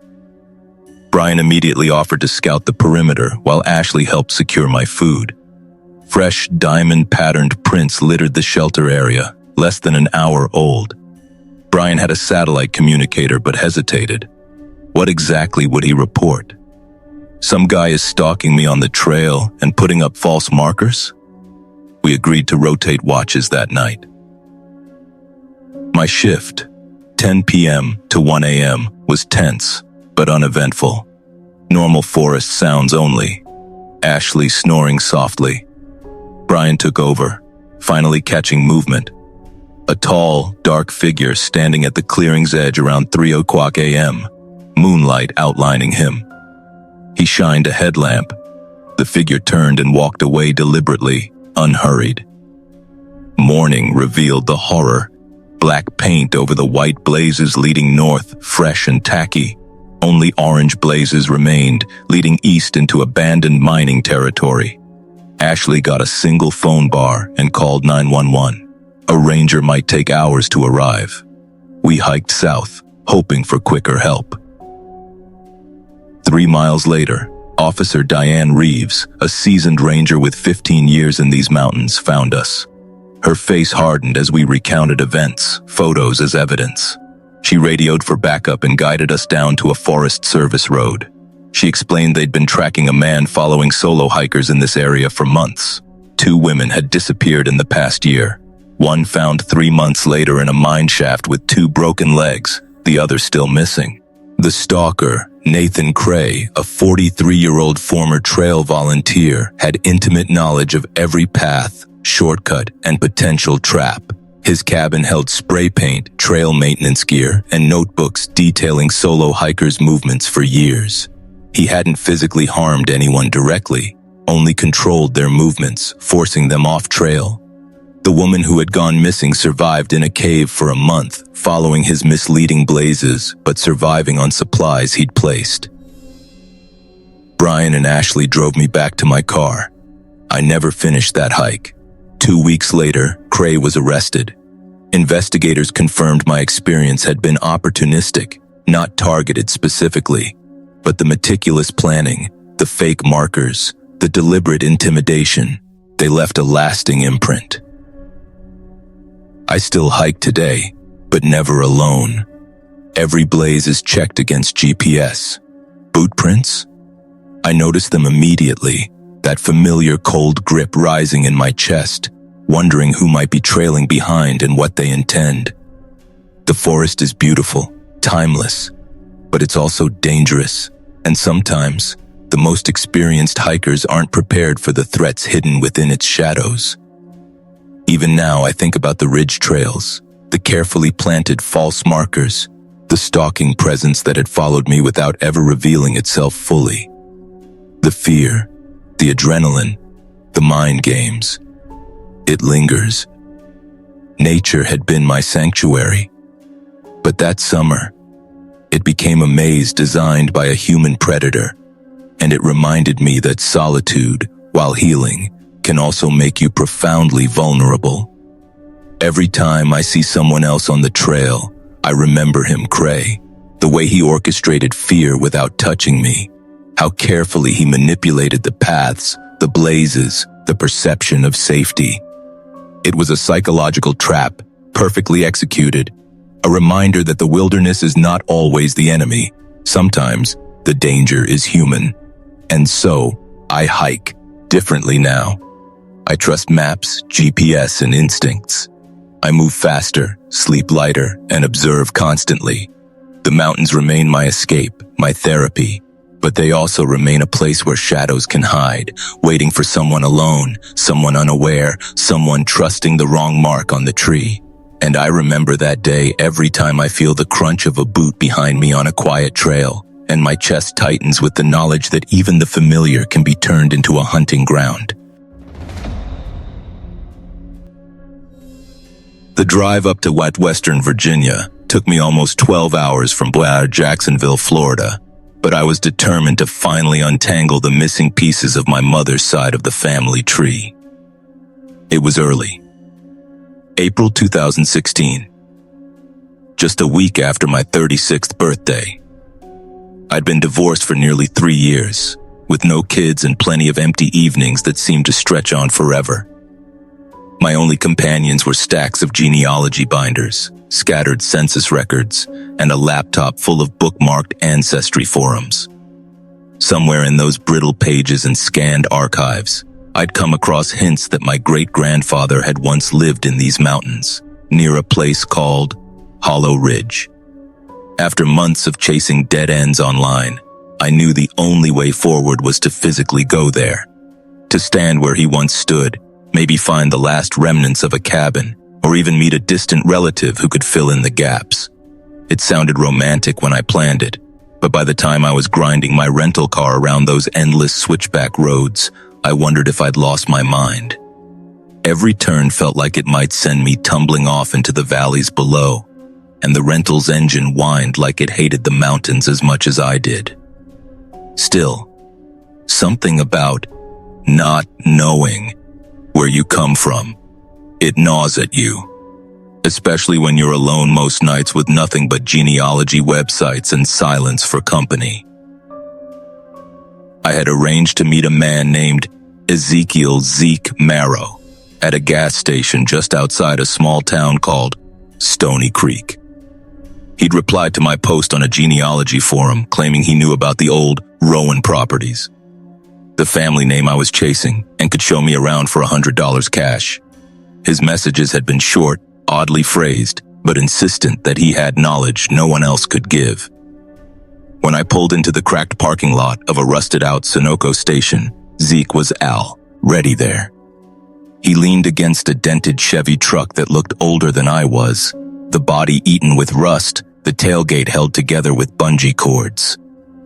Zeke himself was maybe in his late 50s, but hard living made him look a decade older. He wore patched denim overalls, boots caked with mud, and a floppy hat that had seen better decades. His face was weathered, teeth stained brown from chewing tobacco, and his left eye was glazed over milky white, the other darting around quick and suspicious. When he smiled, the gaps in his teeth gave the impression of a broken picket fence, but his tone was friendly enough. He handed me a rolled-up survey map, pointing to spots along Hollow Ridge where he said the Rowan family had once farmed. 2 houses long gone, torn down years back, he rasped, tapping the paper with a yellowed fingernail. But one still standing. Ain't much, but it's there. The idea that something tangible still existed thrilled me.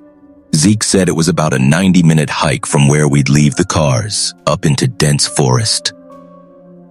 The trail we followed was more memory than path, half swallowed by kudzu, briars, and mountain laurel. Zeke moved with surprising ease despite his limp, his boots crunching through leaves like he knew every inch of the terrain. I stumbled behind, sweating under the spring sun, swatting at invisible cobwebs. The deeper we went, the quieter it became. At first I thought maybe I just wasn't used to the silence. But soon I realized there were no bird calls, no buzzing insects, nothing. Just our footsteps and the occasional crack of a branch.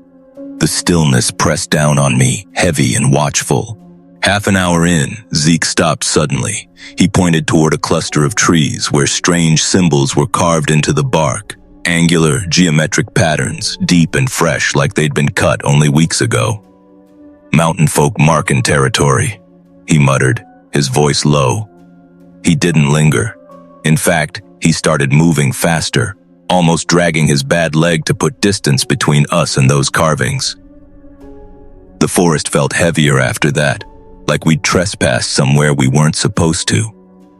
When we finally broke into a clearing, I froze. The old Rowan house was indeed still standing, but barely. The structure sagged to one side like it had grown weary of resisting gravity. Vines strangled the walls, and windows gaped open like eyeless sockets. But it wasn't the ruin that made me uneasy. It was the signs of life surrounding it.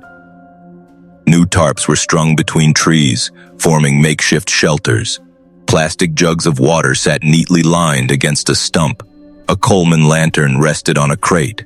Laundry, shirts and jeans, hung drying on a rope stretched from the house to a tree. And against another stump leaned a solar panel, catching weak sunlight. This wasn't abandoned. Someone lived here. Zeke's demeanor shifted instantly.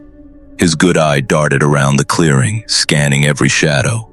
He grabbed my arm with surprising force, whispering hoarsely, "We need to go. Now.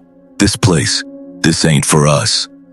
But I'd driven 12 hours and paid the man $100, and there I was, standing in front of the last trace of my great-grandfather's homestead. I shrugged him off. 5 minutes, I said. Just 5 minutes to look inside. His jaw tightened, and for the first time his voice cracked. "You don't want to meet the folks staying here. Not if you like breathing." I should have listened. That was my second warning. But I stepped onto the warped porch anyway, each plank groaning under my weight. The door hung crooked, opening into a dark interior that reeked of mold and something harsher, chemical, like ammonia and gasoline mixed together. Inside was chaos. The living room was covered in sleeping bags, surrounded by piles of canned goods, wires strung along the ceiling, and car batteries stacked like bricks. Buckets filled with murky liquid sat in the corners. On the walls, hundreds of photocopied documents, land deeds, tax forms, government notices were pinned up, highlighted in angry red marker, scribbled over with words like liars and fraud. I crept into what had once been the kitchen. A table sat covered with even more disturbing things. Driver's licenses from multiple states, each with a different name but the same handful of faces. Stacks of manila folders bulged with social security cards and photocopied checks. I snapped photo after photo with my phone, heart pounding in my ears. That's when I heard Zeke's voice from outside, but he wasn't talking to me. His tone was friendlier now, deferential even, as though he were apologizing. "Didn't know y'all was using the Rowan place again," he said. "Brought another one. Said he was looking for family. Figured you'd want to meet him." The words slammed into me like ice water. Zeke hadn't brought me here out of kindness or for money. He'd delivered me. I crept to a shattered window and peered out. Zeke stood with 3 men I hadn't seen before. The largest was bearded, filthy, his camouflage jacket patched and worn, a rifle slung casually over his shoulder. The other 2 were younger, maybe early 20s, both wiry and pale, their eyes darting around like feral dogs. Zeke gestured toward the house, mentioning my rental car, how it was new, how I was alone, divorced. He had given them my whole story. My stomach knotted. I moved deeper into the house, searching for a back exit. The narrow hallway was lined with boxes of ammunition, piles of clothes, and more documents. At the far end, in what must have been a bedroom, I found her. A young woman, maybe 19, sat on a stained mattress, her ankle chained to an old radiator. Her eyes were hollow, lips cracked, hair filthy. She didn't speak. She only pointed toward a boarded window, then held up 3 fingers before motioning downward. 3 boards from the bottom were loose. Boots creaked on the porch. Voices murmured. My hands shook as I tore at the boards, splinters cutting into my skin. The woman suddenly broke into loud coughing fits, hacking violently to cover the noise of wood splintering. The last board came free just as the door groaned open. I slipped through the gap, tumbling into a tangle of blackberry bushes that tore at my arms. Behind me, Zeke's voice turned frantic. "He's in there somewhere. City boy won't get far." The bearded man barked orders, sending the younger ones flanking around. Bird call whistles pierced the forest. A code. I ran blindly, branches tearing at my face, lungs burning. My phone buzzed with a single bar of service, and I dialed 911 while sprinting. My words tumbled out between gasps. Hollow Ridge, cabin, kidnapped girl.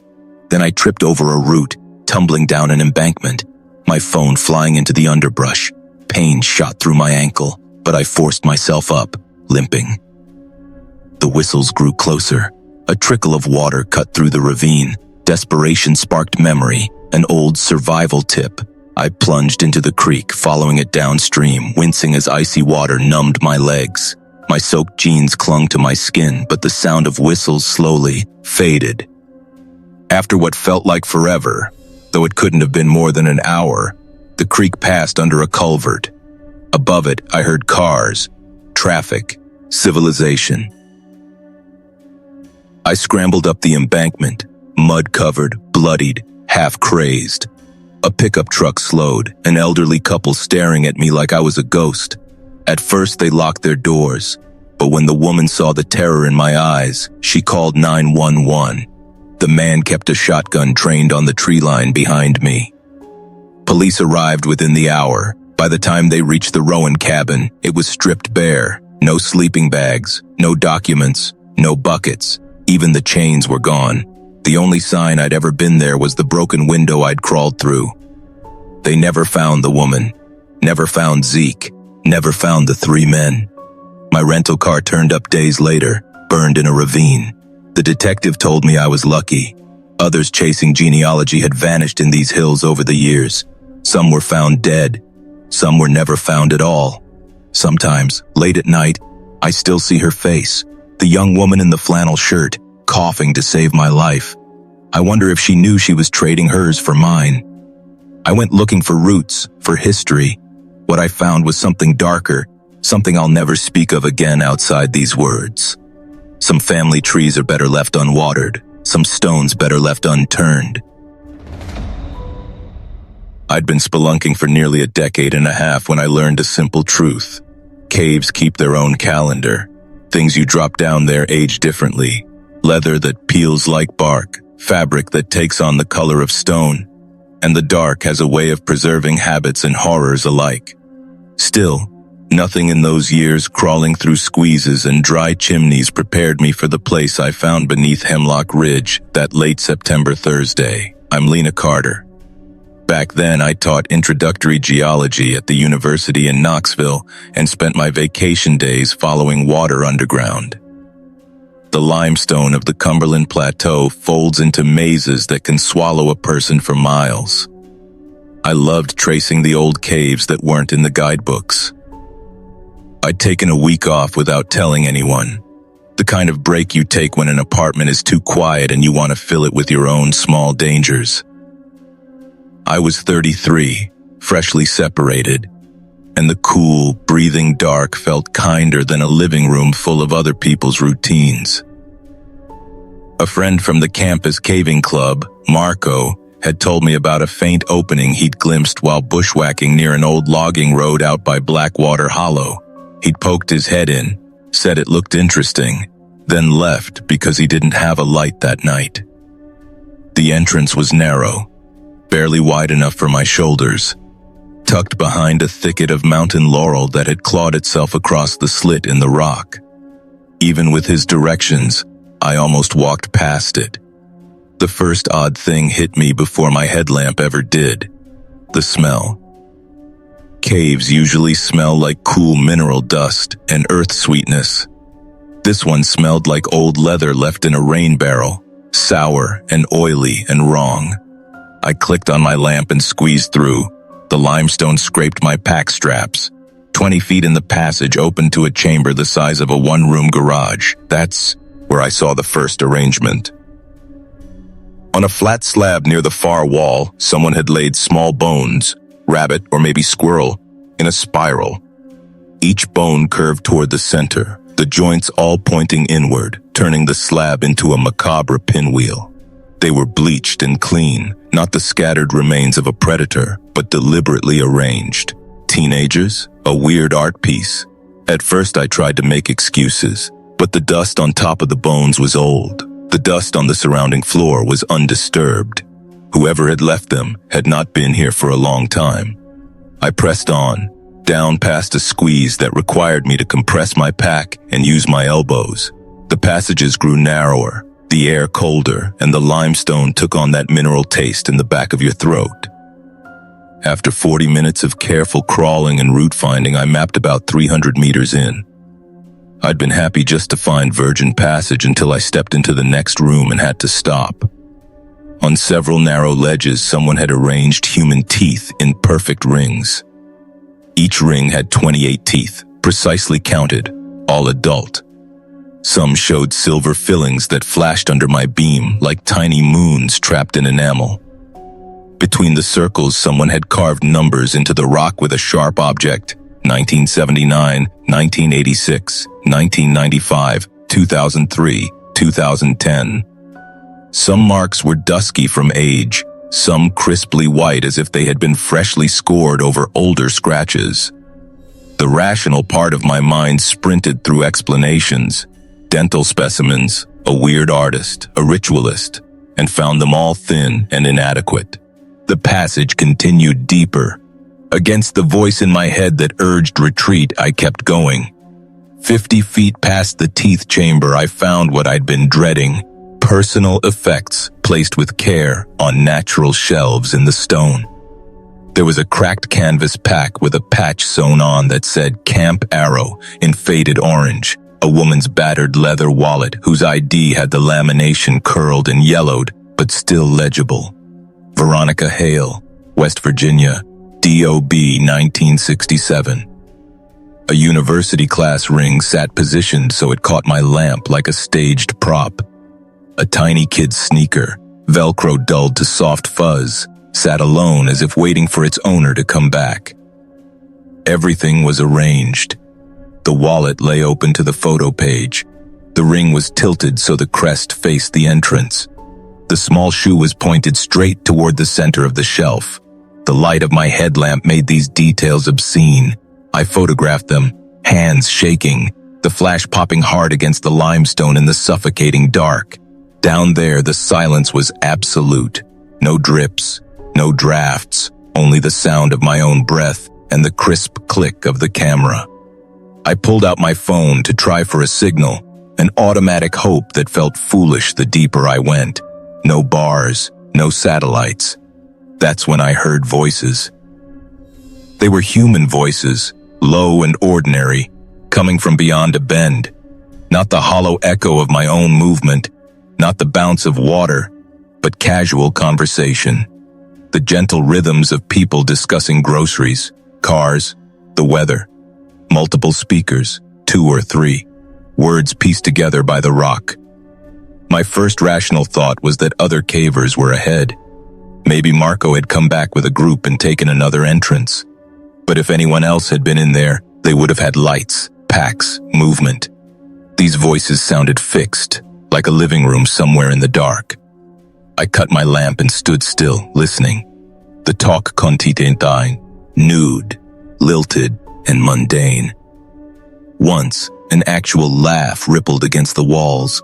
To reach them required a crawl, an 18-inch high tube of limestone that forced me to take my pack off and push it forward, inching through like a soldier through muddy foxholes.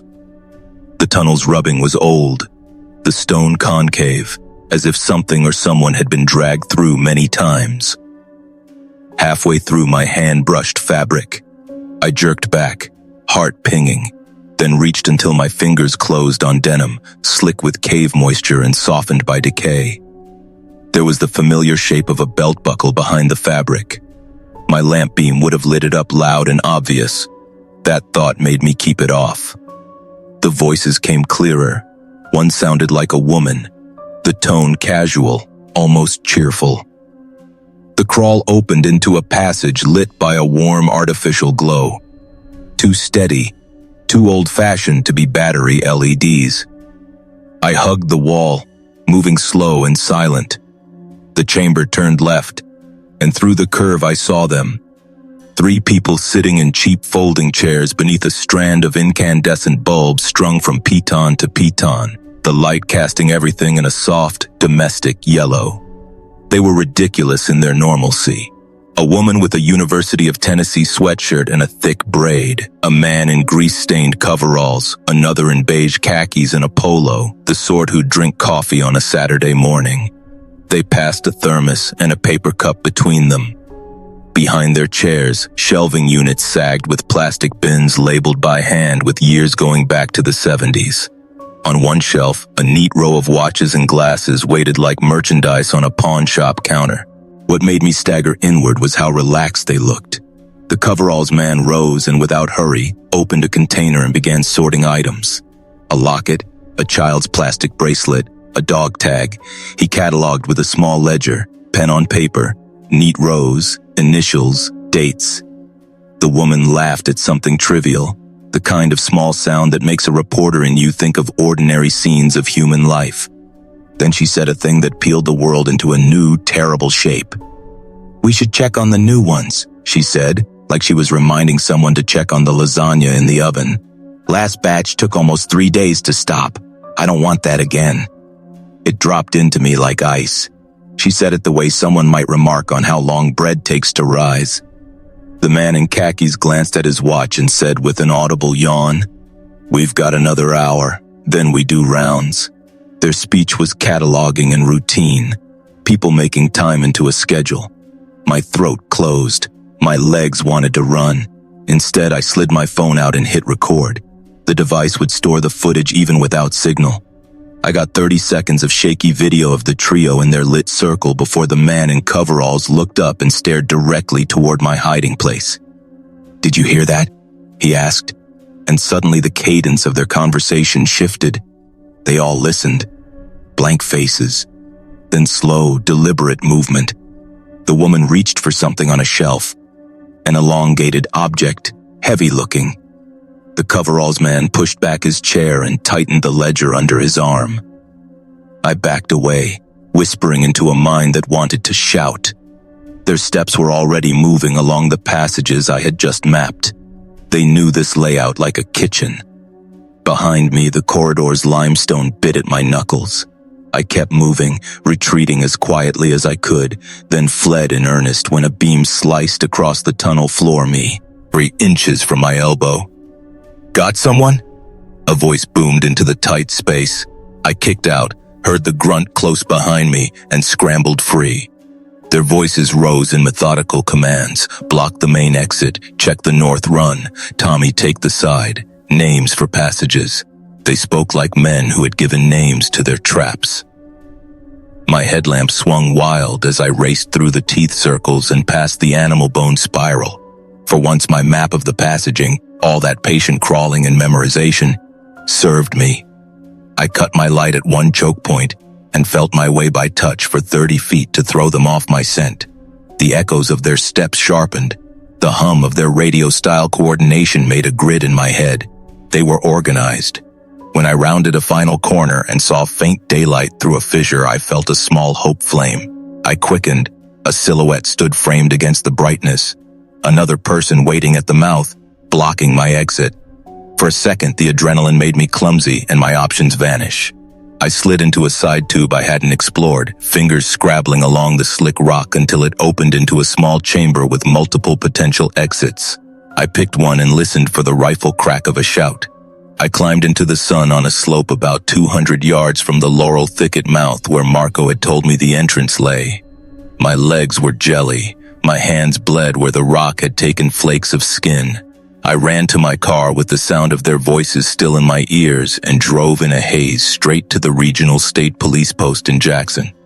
I handed them the camera and the coordinates, told them everything I could recall, and watched the expressions change on faces used to missing hikers and stranger things.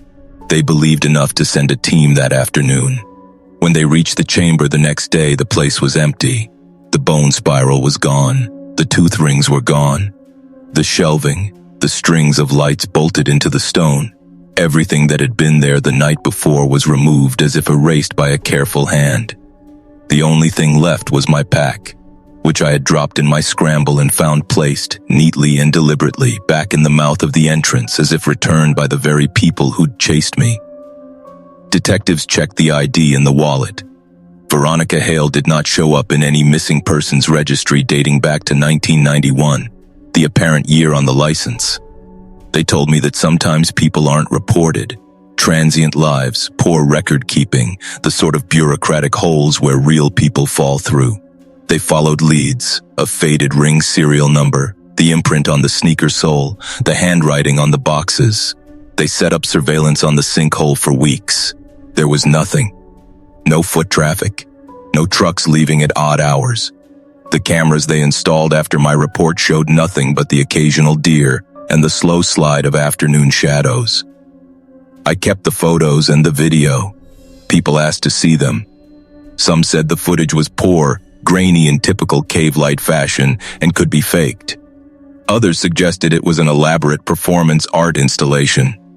The world loves easy explanations like an addict loves the first drink.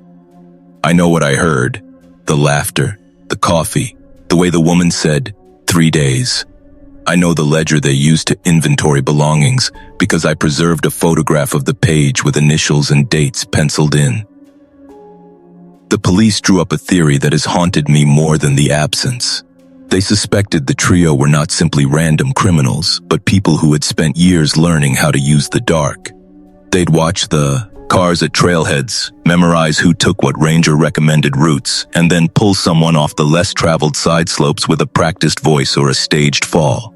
They'd file victim artifacts like trophies, keeping mementos in carefully controlled caches hidden in side chambers. They were patient and methodical. They understood how searches diverted along predictable lines. Most disturbingly, they seemed to understand human kindness, how we are wired to respond to someone calling for aid. The detectives scoured through decades of missing person files and found a pattern of hikers, experienced people who vanished without a trace, cars dropped at unrelated parking points, last seen notes that didn't fit the recovered evidence. They coordinated with county lines and pulled in missing person charities. They could not find a match for Veronica Hale on state lists, but that absence doesn't make her any less real to me. People do not vanish into caves and simply stop having lives.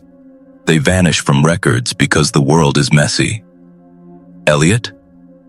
Marco once suggested a name I'd mentioned to him months earlier when we'd passed a hunched old man on the ridge. The description matched a man who'd sat on a boulder near a junction holding a thermos and listening. I'd hardly paid him mind then, distracted with a call to my sister. The detective's notes later suggested that anyone who had the patience to sit on a rock and listen to hikers' plans could, with time, reconstruct a pattern of behavior to exploit. They followed leads, a trailer spotted at odd hours near an abandoned mine, a transient who later had an unexplained absence. None of it stuck. The search teams took dogs, drones, and volunteers through Hemlock Ridge for weeks. The only thing that remained permanent was the fear that folded into me like a second skin. I moved out of Knoxville that winter and took a semester teaching online. My caving kit moved into the closet and stayed there. People ask me now whether I think they're still out there, whether the trio moved on to another cave, another county, another unfortunate combination of human trust and misdirection. I don't pretend to know. I do know this. If someone calls for help in a place that doesn't make sense, you should think twice. Mark the exact spot. Note the direction. Don't be the first instinct that steps off a safe route into someone else's mapped-out hungry place. Call the rangers. Wait. Be helpful, perhaps, in other ways. Organize, report, illuminate the right channels. Because kindness can, in the wrong hands, be turned into a tool. I haven't gone back into a natural cave since Hemlock Ridge. The darkness no longer feels like a friend, but as a place that keeps a ledger on people who wander too confidently. My headlamp hangs on the peg over the garage like a relic of a time I was braver in a naive way. Sometimes at night I hear the echo of that woman's voice, the casual remark about 3 days. And I think about the way routine can be taught until it becomes a weapon. I still teach my students to respect the rock, to knot properly, to leave trip plans. I tell them also to be suspicious of places that look too quiet and of voices that are too ordinary down where the light doesn't reach. If you ever explore old holes that don't see many boots, please do it with somebody else. Note your exits. Leave a plan somewhere someone will read. Most of all, remember that the caves remember us. Every footprint, every call, and sometimes, if people are cruel or clever enough, every small theft of life cataloged and shelved beneath the ground where light cannot find it. 25 years of scrambling over rock and ice had taught me one thing above all. The mountains do not forgive carelessness. They will take what you offer without malice, wind, weather, time, and they will bury mistakes in moss and leaf litter until nobody remembers they ever happened. Still, nothing in all those years prepared me for what I found in the ravine below Blackwater Ridge last October. I was living in Ashford then, working as an instructor at the Riverbend Outdoor Center. I taught winter navigation and emergency shelter craft, led weekend trips for municipal youth groups, and spent my spare days wandering ridgelines that most tourists only glanced at from the highway. My partner, Mara, called me stubborn for going out alone that Saturday. "A cold front's coming in," she said. But I'd been in worse weather, and I wanted to catch the dawn over Hollowfell Basin from Falcon's Spine before the busloads arrived. I knew that ridge like the lines on my palms. Each switchback, every rocky ledge, which scramble earned you a view and which one cheated your footing. I'd taken that route dozens of times. Familiarity felt like an ally. The day began the way any of my morning solos did.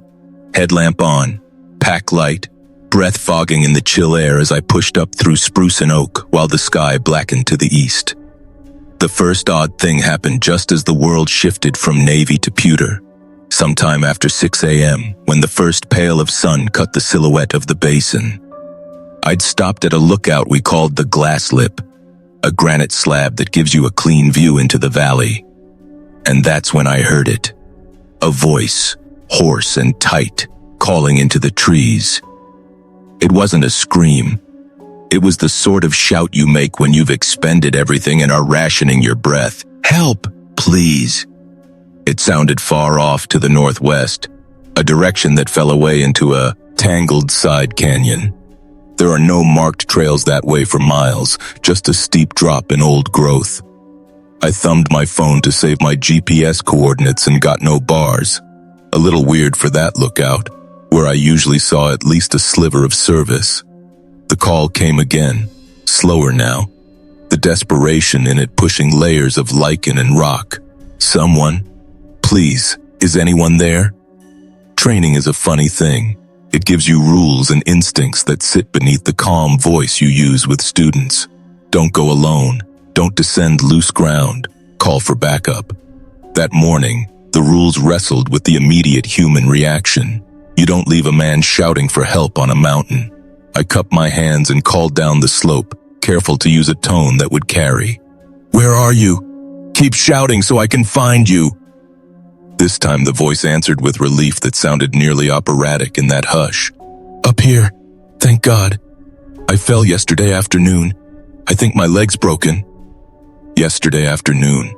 That meant a night out in the cold, rain moving in by the forecast. I blew 3 sharp blasts on my rescue whistle, the standard call for search and rescue, in case there were other hikers who could assist. For a heartbeat, the forest listened. Then the voice called again, closer now, a shred of warmth cutting through the chill. "I hear you moving. Please hurry, I'm freezing." I studied the slope below the Glass Lip.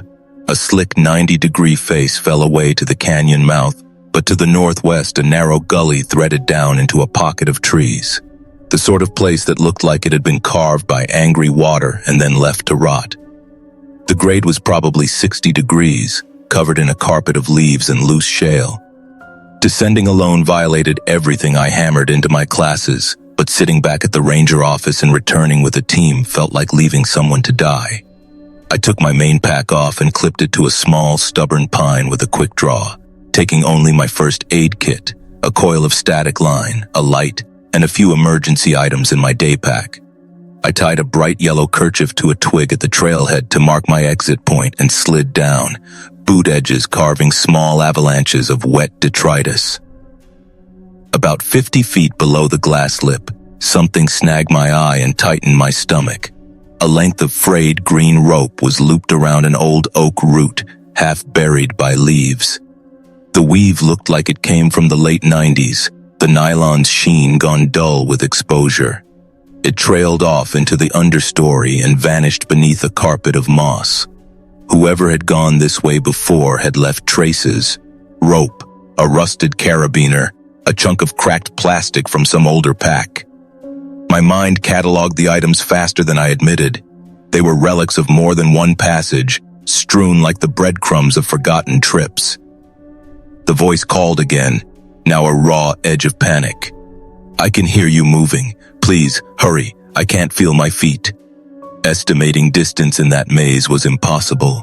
Thick laurel and hemlock swallowed sound and refracted it into half-echoes. I found another length of rope, tested it, and used it to lower myself down the steepest sections. The temperature dropped sharply as I descended. The air grew putrid with the damp tang of rot and sides, something metallic under it, like old pennies left in a puddle too long. The trees changed too. Trunks knotted as if wrestled into shape by decades of wind, branches reaching with claws. Scattered through the ravine were more ropes, some coiled neatly, some trailing, some simply abandoned. A frayed glove here, a boot whose sole had long since separated there, a tangle of old webbing caught on a sagging bush. It looked less like a single recent accident and more like the remains of a dozen failed attempts to climb out, or failed rescues.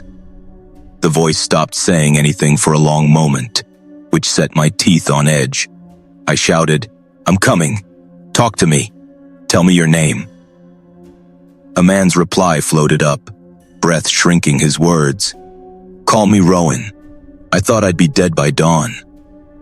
The response came from just below, a shadow tucked tight against the canyon wall.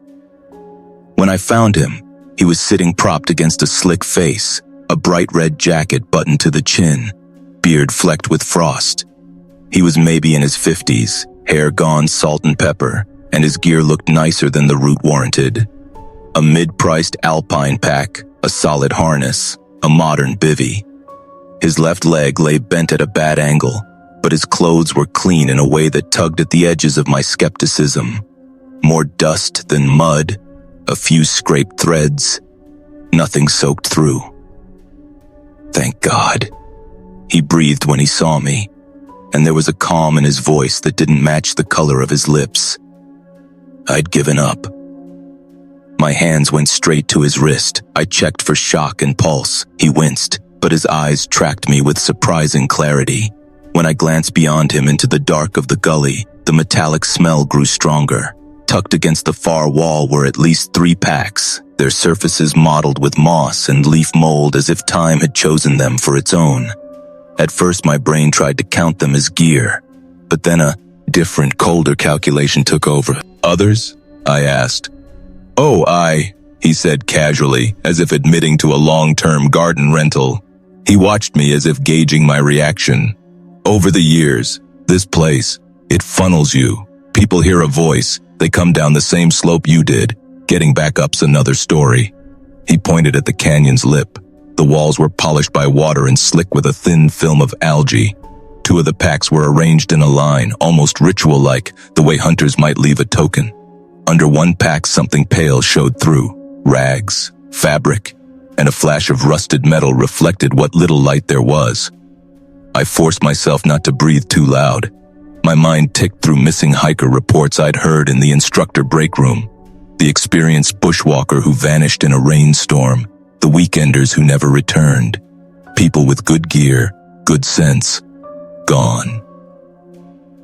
The man, Rowan, smiled then, a small thing that didn't touch his eyes. He shifted, and I realized the leg he'd claimed as damaged hung fine. The angle had been a trick, a way to pull pity.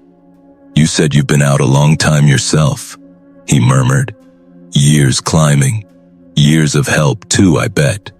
You get soft. It takes advantage. I had told him too much up at the glass lip when I shouted back my experience level. In my attempt to reassure him, I'd revealed more than I should. Mistake. The gap between us was only a few paces, and he'd placed himself so the rope I'd descended hung between us like a lifeline I could reach only if he let me. My phone wouldn't reach out of that shadowed throat. If I screamed, the canyon swallowed sound like 100 hungry mouths. Your leg, I said, keeping my tone taut. It doesn't look broken. He shrugged like it didn't matter. No, probably not. It's for show. Works on the right person. Folks always drop down to help. Natural instinct, right? Then they try to climb back, and the walls bite. They panic. They leave everything. I clean up what I want. He gestured at the packs with the kind of casualness that turned my stomach over. You'd be surprised how many never get their names in the paper. Cars found at other trailheads. Families point the searchers in the wrong direction. Nature does the rest. I should have left then. Rules screamed at me to return to the ridge and call in a team. But another part of me, the one trained to evaluate and act, waited for confirmation. The man's story stank of rehearsed lines. The packs arranged like trophies told me the story he was too calm to admit. He was not an accidental victim. He was a hunter. You've been doing this a long time, I said instead, circling slowly for something to use. How long? He considered me, eyes narrowing to hawk slits. Long enough, since the kids grew up. Retirement gave me time to take stock. His voice was conversational, like someone telling a neighbor about their new lawnmower. How many people? Depends on the year. 8? 11? I lost count in the early teens. My hands found a rotten lump of rock behind me and worked it free, feeling the weight of it in the palm, a fist-sized piece, full of grit. Muscle memory tightened. Every instructor dreams about the day their training will be useful for something urgent. You rehearse calm and technique until reaction becomes reflex. He stepped forward, testing me, the axe in his grip glittering a promise. It wasn't a modern ice tool. It was a heavy, old-style pick with a blunt hammer on the back. Functional, brutal. He swung it in a wide arc that sent a spray of stone chips at my boots. You ever think how easy it is? He said. You're out there helping. You hear a voice, you go. You trust you can get out. You don't think there's someone sitting in a pocket of trees, watching for the ones who always come. The canyon seemed to compress. The smooth stone walls were scored with desperate scratches. Shallow, fingered marks where people had clawed at slick rock trying to gain purchase. I could see different heights, multiple attempts. I was on the edge of the only decent anchor I could find, the tree above to which my main pack was still clipped. The distance between me and that safety was a single wrong move. Your wife will know where you went, I said, buying time.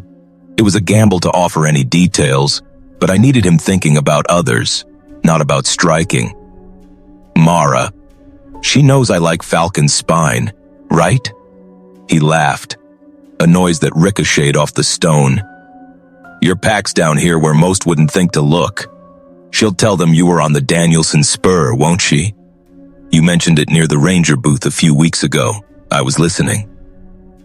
He smiled like a man recounting something mundane. The cold realization that I had indeed nodded to an older hiker near the junction 3 weeks ago tightened my chest. I'd been talking to Mara on the phone while passing him, telling her I'd take the spur and be back early. He'd heard the whole plan. He'd planned around it. I lunged for the rope. He was ready. The axe cracked again, the swing aiming for my head this time rather than my boots, forcing me back against the slick wall. The weapon struck rock inches from my face, sending out a halo of tiny stones. Up close, the axe looked well cared for. Its edge had been kept sharp. He liked to touch it between actions, an idiosyncratic comfort. You experienced ones think skill gets you out of anything, he said. But you forget about patience, about knowing how to make the mountain do its work for you. He stepped in, closing the distance. My hand slid into pockets for anything, a small multi-tool, a spare carabiner. My fingers found the loose rock and shaped themselves around it possibility. What happened next was a raw mix of instinct and the years I'd spent hauling myself up faces in winter competitions. He came at me with an overhead swing meant to crush the skull. The tight walls disrupted the arc, the handle catching the rock and blurring his timing. I threw the rock as hard as I could. It hit him square in the cheekbone. He reeled, a white-hot curse slipping from his mouth, one hand fisting at the blood bead at his eye. I dove for my rope, hauling myself up with techniques I hadn't used since my 20s. My arms burned. The smear of smooth stone bit into my palms. Behind me, he recovered, leaving a howl that was more rage than pain. The axe whistled as it cleaved the air, snagging my calf and tearing into the tread of my boot. Rubber flapped away in the violent pass. I kept moving, climbing like a man whose life depended on small holds and stubborn hip moves. 10, then 15 vertical feet, my skin screaming with friction. The top edge swam nearer, and then he did the thing that made the hairs along my spine rise. He began to cut my lifeline, not wildly, methodically, like a man who'd rehearsed the gesture, using the axe blade to saw through the rope where it crept against the stone. I had seconds. Even as my forearms shook and my fingers bled, I measured my options and made a choice rarely advised in any first aid manual. I let go. I pivoted, launching myself toward a lid of rock I'd spotted on the way down, barely a ledge, maybe 18 inches of purchase in a smooth face. My fingertips found it as the rope went slack with a sharp, wet sound. For a while, time narrowed to heat and needle pain. I hung there by bare fingers, feet scraping for any purchase on the glassy face. He drew close, searching for an angle to finish me. I dug with a hand, found a microscopic shelf, pressed my toes into a thumb-sized divot, and pushed up Yao. Ard every scrap of technique memory answering with muscle. He threw the axe in a last, desperate wind. It sliced past my ear and vanished into the canopy above. I heaved myself over the lip, rolling free as his curses and the echo of him pounding the rocks behind me faded. I ran, not toward the main trail but through a tangle of laurel and deadfall, tearing branches off my pack and using them like crude skis. For 3 hours I moved blind, letting dawn and instinct map me out of that canyon until I recognized the smell of pine in the liver of a path I'd once used. When the rounded shape of the ranger station finally broke through the trees, I collapsed into my truck and drove in a haze of blood and adrenaline. The rangers grunted disbelief at first. Tales of mountain monsters and hallucinated peril get told to them all the time. They have compassion and a weary skepticism in equal measure. But the blood on my palms, the tatters of rope clipped to my daypack, the clean, deliberate sawn marks where fiber had been cut, those things shook them from doubt into action. I gave them the GPS coordinates I'd saved before I descended. They called in teams. 2 days later, they found the ravine. The place was a museum of disappearance, 6 packs layered against the wall, some nearly skeletal in their decay. Clothing remnants under damp mold, personal items that fit the age of the missing, a faded hiking map stamped with a youth camp, a dog tag bent with age, a lanyard with a community college ID. A rusted box tucked beneath a pack held a small ledger. A notebook with dates and single-line entries that read like a ledger of a predator. May 2017. 1. July 2018. 2. Oct 2021. 3. Nearby they found a tarp shelter and an old campsite with a ring of stones. There were other things too, evidence that made grown men in the state police lean away from the pages like something that might stain. Rowan, or whatever name he'd given me, it wasn't there when they searched. A half-mile from the ravine they found a shallow cave cleverly hidden and camouflaged with a crude bed and a small cache of trophies, wallets, broken phones, a watch with a serial number filed down, and a small journal where the entries were longer and more chilling than the ledger. They traced dozens of missing person reports that fit a pattern. Hikers well-versed in the outdoors who vanished without the rumble of a storm or a lost vehicle matching their last seen point. Items taken as trophies. a predatory knowledge of search practices. The man in the journal signed his name, Elliot Pryor, a retired claims adjuster who'd been living out of state and spending summers in the backcountry since his retirement. Local law enforcement matched him to a string of suspicious travel that coincided with several unresolved disappearances across the region. They issued warrants. They spread word across state lines. They hired trackers and dogs and called in every resource they had. They never found him. They combed those ridges for weeks. Helicopters skimmed the tree line as if searching for a glint of metal. Thermal drones flicked over the canopy like impatient flies. Searchers followed old ridgelines and scoured every side canyon, but Elliot Pryor had become what he preyed upon, a ghost. Investigators have their theories. Some thought he had a network of caches, old hollowed-out cabins he'd prepared over years, staging points along the Appalachian foothills. Others thought he'd slipped the country, used his knowledge of pattern and patience to disappear during the chaos of a storm. I saw fewer theories than the simple, bitter truth. A practiced hunter can be nearly impossible to track in a range of mountains that want to erase you. I moved away from Ashford the next spring. There is only so much a person can carry of a place that remembers the shape of your fear. I took a faculty post at a small college in the Midwest, the kind of job where the highest elevation is a highway overpass and the nearest proper mountain is a flight away. Mara and I didn't talk about the ravine much. We would touch the subject like something fragile, as if saying the name aloud might allow that man to hear us. I haven't touched my technical ropes since that day. They sit coiled in the basement like an accusation. People still email from time to time, climbers or would-be rescuers who've heard the story and want to know if it's possible. If someone could lure dozens over years with little more than a practiced call and the right geography. I tell them the same things I told my students in Riverbend's classroom, even if they sound trite now. Stay on marked routes. Never answer a distress call from a place that doesn't make sense. If you hear someone, call the rangers and wait for backup. Don't go alone with an open heart. The mountains are full of lessons, and one of the hardest to learn is that kindness is sometimes the thing a predator counts on. What haunts me most isn't the distance or the blood or the way the axe whistled past my ear. It's the coldness of his calculation, the way Elliot, if that was his name, studied our behaviors, our instinct to help, our careful talk at trailheads, the ways we announce our plans in passing, and turn them into a net. Somewhere, perhaps on a gallery rock or a low bench along a tiny, indistinct trail, he might be listening to the conversations of passers-by, hearing on the wind the promises we make to those who love us, waiting for the one who cannot stay away. So if you ever find yourself on a ridge and someone calls from a place that doesn't make sense, pause and listen in a different way. Note what direction the sound comes from. Note whether the voice sounds rehearsed. Mark the spot and get help.